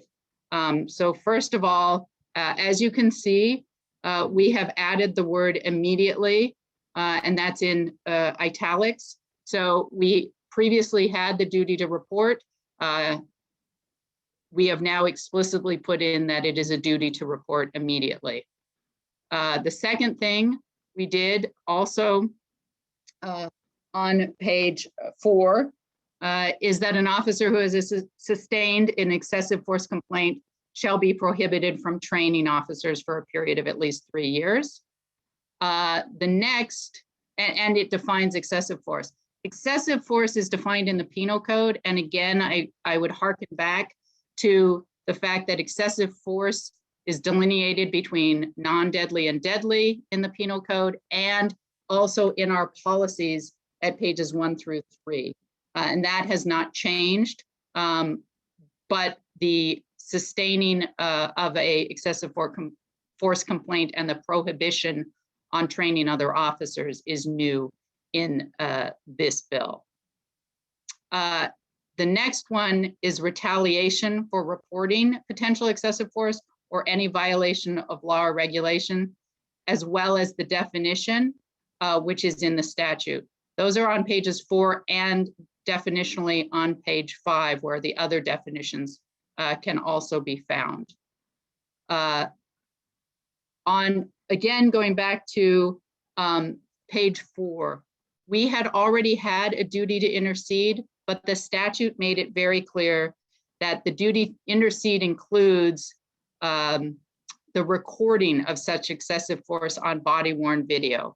And so we put that both under the duty to intercede, and because it was new and not necessarily, sort of a common sense approach and requires more, we put that also in the definitions at the end. And then finally, any officer who has received training will be required to, and doesn't intercede, will be disciplined in the same manner that someone who actually perpetrates the excessive force. So those are the changes to our policy. Again, this has sort of been a progressive, and we have kept pace with both the legislature and, frankly, best practices, and colleagues or advocates at 8 Can't Wait. And so we again thank the commission for its leadership on that, the IG and the city attorney, and that is the new policy. Thank you, Director Rhodes. I do have a question about the new policy. I'm pleased that the department has instituted a new policy. Now my question is, putting it into effect, what is the department going to do? Are they going to train the officers, or are they simply going to send out the policy? Okay, here's a new policy. And then how do we know how the officers will comply with that new policy? Is there going to be training around this particular policy? Other than, here we have this new policy and you're required to intercede if you see an officer using excessive force. What specifically, if you know, will be the policy? I mean, the training behind this policy. So the policy will be posted, but that is not simply the only thing that we'll be doing, as you alluded to. There will be training on the changes to this policy through a video indicating what the changes are. I believe there is also additional training, not necessarily as a result of the legislation, but I know Training Division is looking at some active training about how to and when to intercede at all levels. So not just for excessive force, but in other instances where there may have been a reluctance to intercede if someone senior was saying something, but that wasn't actually right. So it's multi-pronged, but in terms of just this policy, there will be training on that, should it be adopted. Thank you, Director Rose. Chief Moore, you wanted to comment? Yes, this training will be integrated into all of our existing both recruit training as well as in-service training. So for a recruit level, there's training on tactics, there's training on use of force, training on the core values, and then procedurally and practically, how do we go about doing police work? And in service, you have PSL 1, PSL 2, Police Science Leadership 1, Police Science Leadership 2. You have Sergeant School, Detective School, Watch Commander School, Command Officer Development classes, and these elements are all blended into existing use of force policy and expectations of our rank and file, in addition to a video, in addition to roll call training. So it's an immersion style. And lastly, in 2022, it is our effort to train the organization in ABLE, Active Bystander Law Enforcement Training, Active Bystander Law Enforcement Education.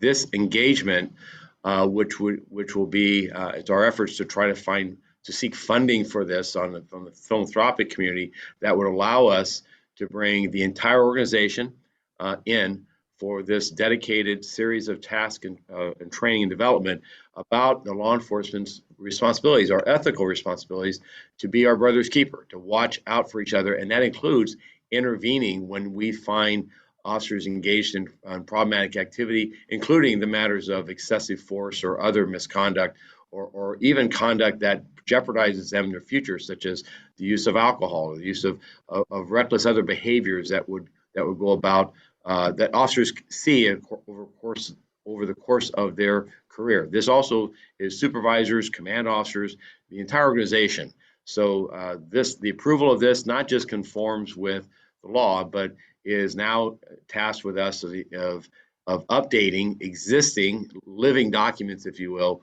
with these added definitions. We're fortunate is that the underlying tone and tenor of the values of this organization and its procedures and protocols largely already adopted this. Some of these are clarification, like the word immediate is inserted, whereas the expectation is implied, it's not explicit. So that's why we're making it, we're doing a wordsmith, if you will. The matter of this is if you observe misconduct, you're to report it immediately. If you see excessive force, you're to intervene. These are things that we're just clarifying, but it will be reinforced in a series of training across the entire spectrum of our rank and file and the department. Thank you, Chief. Are there any questions from the other commissioners? Seeing none, I move that we approve. Yes. I'm sorry. I was late to the switch. Commissioner Bonner. Yeah. I had three questions here. I'm trying to get my notes together here. One is the relative to the capturing on body worn. There are other situations, any number of situations where someone has a late activation or they, for some reason, didn't capture some element of an incident on body worn, and there's a range of ways in which that's dealt with, from consulting, informal consultation to more serious things going forward. And in this case is if I'm an officer that sees something that I believe is excessive force and I report it immediately, but for some reason it's not captured on body worn, does that subject me to some discipline different from what I might otherwise get if it was just a body worn issue in isolation? Well, again, is if I'm just out on patrol and something happens and for some reason the camera's not activated or not on, again, sometimes that's the supervisor or someone, counseling. Sometimes there's an initial look to see if there's a problem with the officer and so on, but it's not, a serious thing. So I'm asking again, is that the same way in which that issue works here, or is there anything more serious about it if it happens to be in the context of a potential excessive force? So both would be a violation of policy because, your body worn video camera should be activated when dealing with a member of the public, and any excessive force would be a time when body worn video should be activated. We have progressive discipline. This doesn't, so this really is a definitional standard, which is when your duty to intervene is also a duty to record. The body worn video should be on. If it isn't for some reason, you should turn it on. And there are others, there are maybe instances, I suppose, where individuals are not equipped with a body worn for whatever reason. But Commissioner, let me also add to this. The existing body worn agreement that was entered with Meet and Confer with the League back in 2015 provides for provisions on when there's an omission of a body worn not being turned on, a mistake, an error on the part of the employee. If there's purposeful, it constitutes misconduct. If it's an omission or a training issue or something that will take progressive discipline on. This, on page 4 of the document, you'll see that retaliation for reporting for potential excessive force or violation of any law or regulation is considered serious misconduct. The verbiage of that designates that this is not a matter for training or development of personnel, that type is meant to stress that retaliation, if proven, if demonstrated, constitutes serious misconduct. There can be an instance in which an employee turns their video off, going to, say, use of facilities or bathrooms, so to speak, come back out, forget to turn their body worn back on. Now they find themselves thrust into a situation, and you've seen this on categoricals, that it doesn't have a buffer or it wasn't turned on in time. Those are not considered serious acts absent further information about the purposefulness, the willfulness of the officer or the habitual manner of that failure. Does that help clarify this?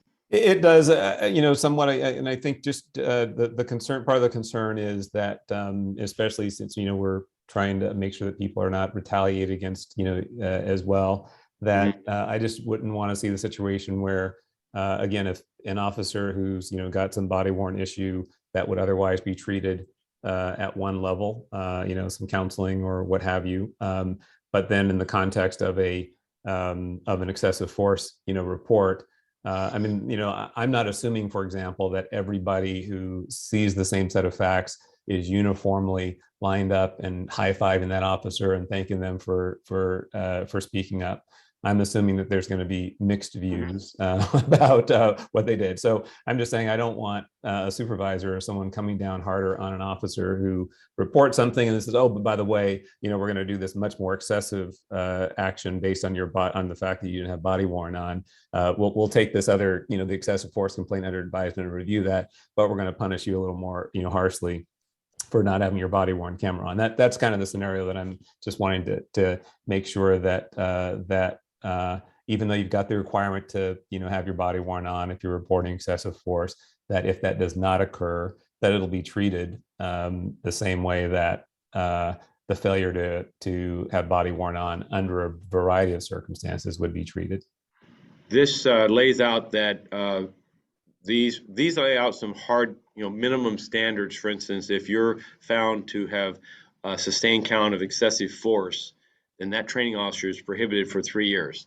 That's not to be mitigated, or that's a bottom line minimum standard of if a person is found to have sustained count of excessive force.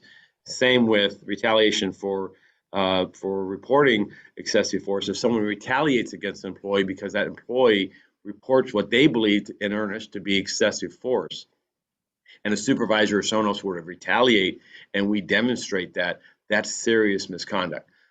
The body worn video, whether it's activated or not, there's 14,000 instances a day in which an officer across the organization may or may not, it's expected to turn on, and there'll be instances where they may forget or they have an error. If it's purposeful, then it constitutes misconduct. But if it's an omission or mistake or lack of training, then we'll develop provide that training, that remediation. There is a distinction. The policy changes before you are meant to demonstrate that these are significant matters and expectations, and not one that we are going to orient one to over a course of time. Ms. Rose, Director Rose, anything you'd add to that? No, I would just say that, Commissioner Bonner, this, like everything else, will have to be looked at on a case in terms of just the body worn video. Certainly with the retaliation is a serious misconduct, and the training, the prohibition on training is, fairly clear. In terms of duty to intercede, you might have thought that just by those words, it would be an active duty to do something physical.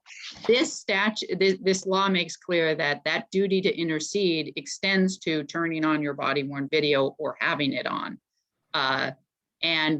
Whether it is off or if there are some issues with the body worn, those will have to be dealt with on a case-by-case basis as they are currently. Right, I understand. Let me just take one other run in framing it this way.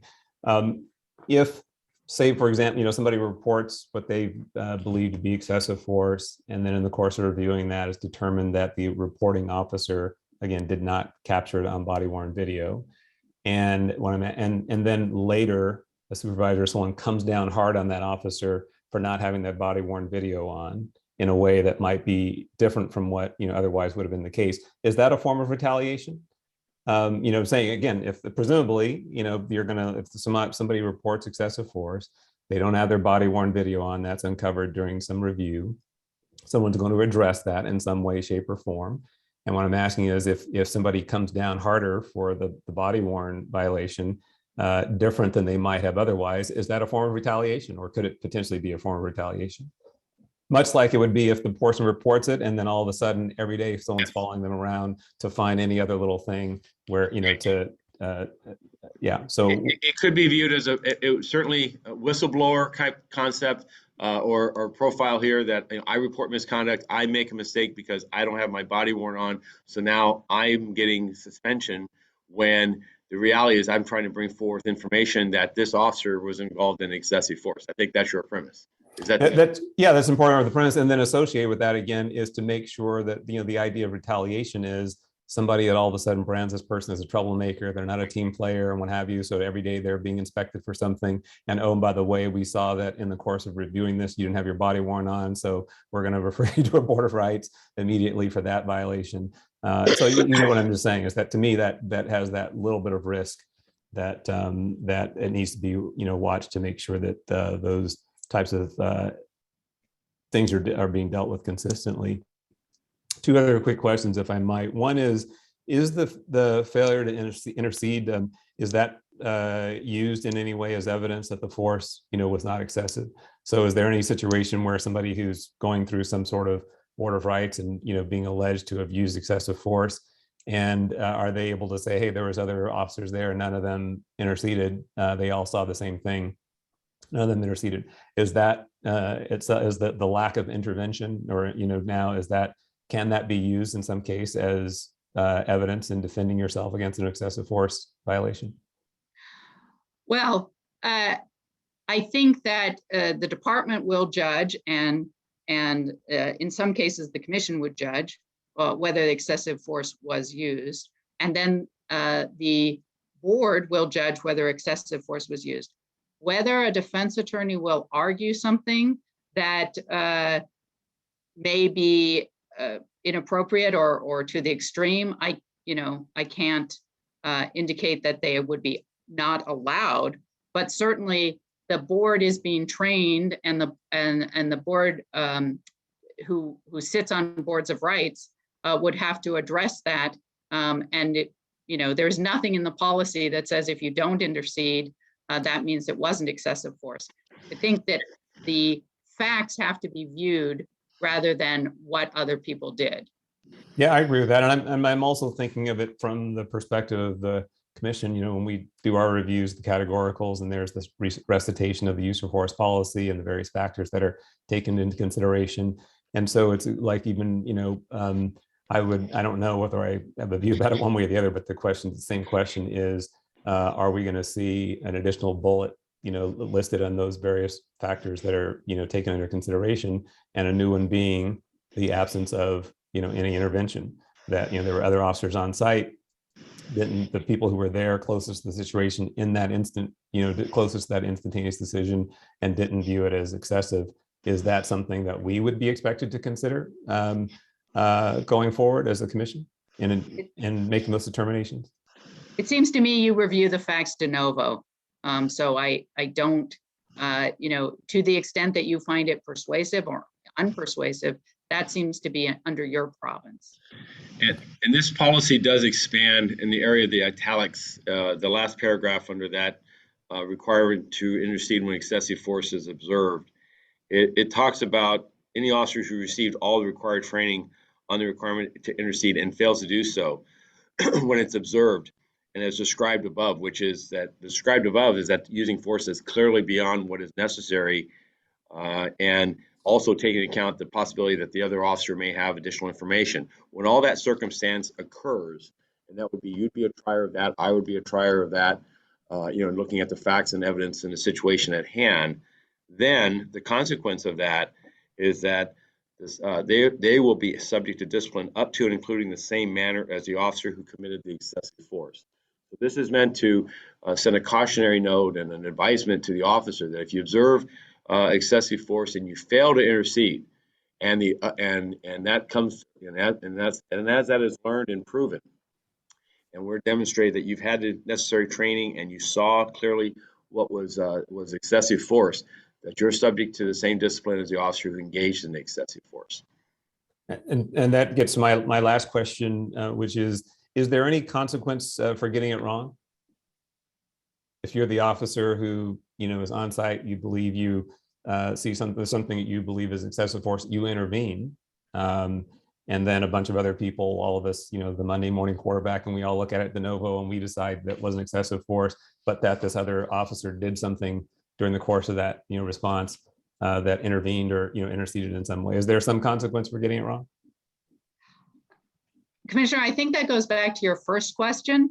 And that's a issue of retaliation. If you get it wrong, but believe that excessive force was used, then you have that duty.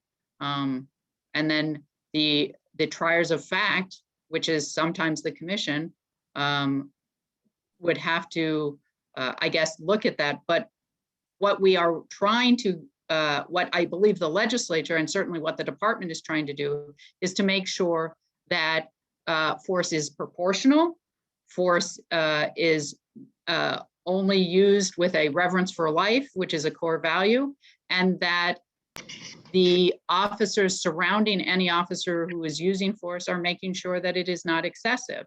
So those are sort of the factors in this policy and what is looked at.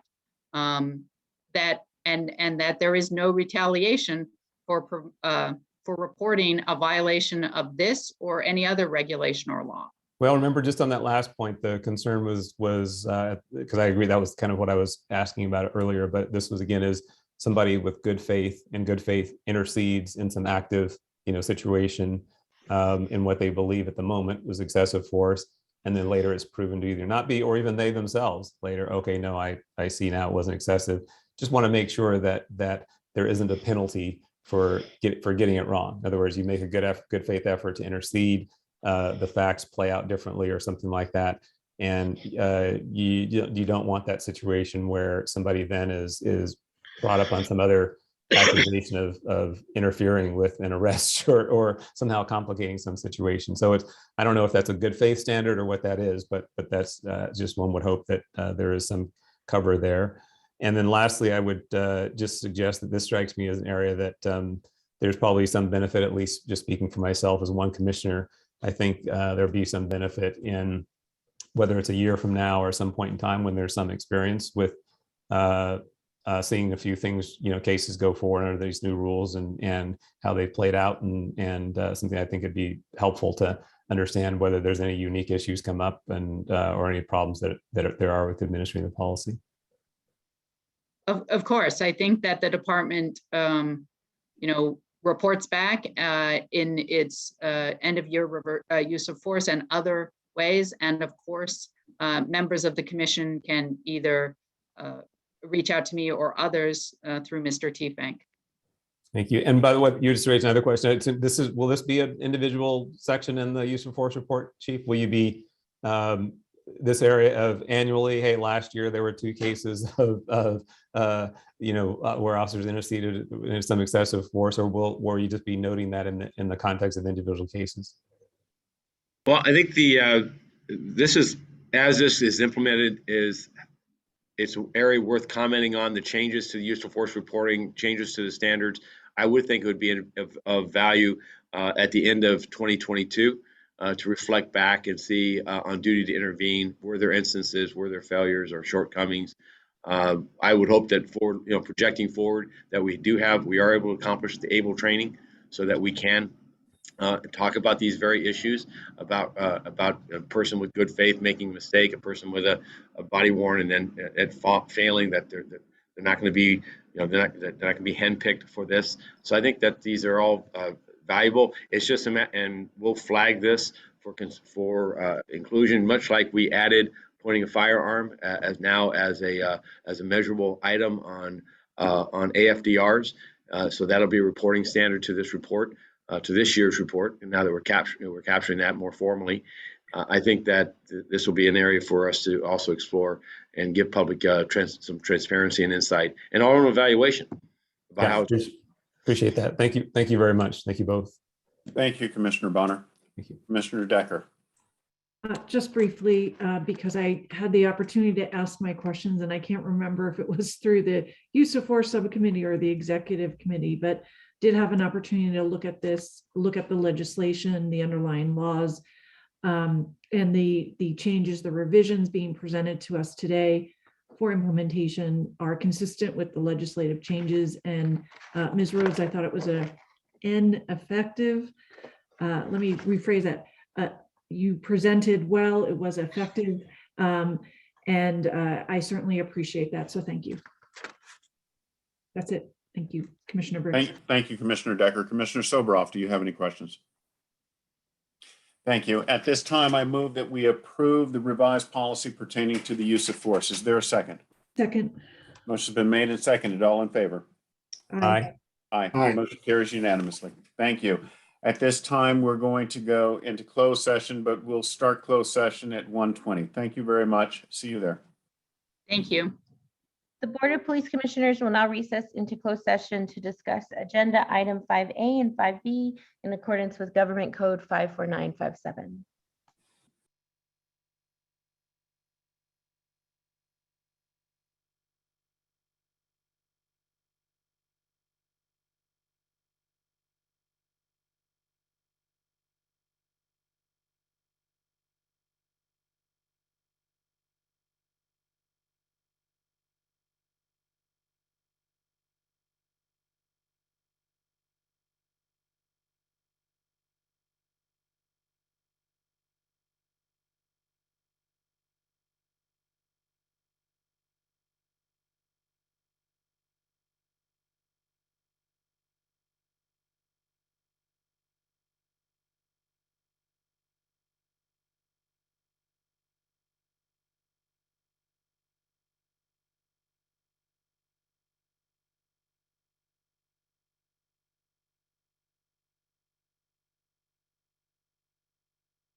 Mr. Tiefenk, we're waiting on Commissioner Soboroff.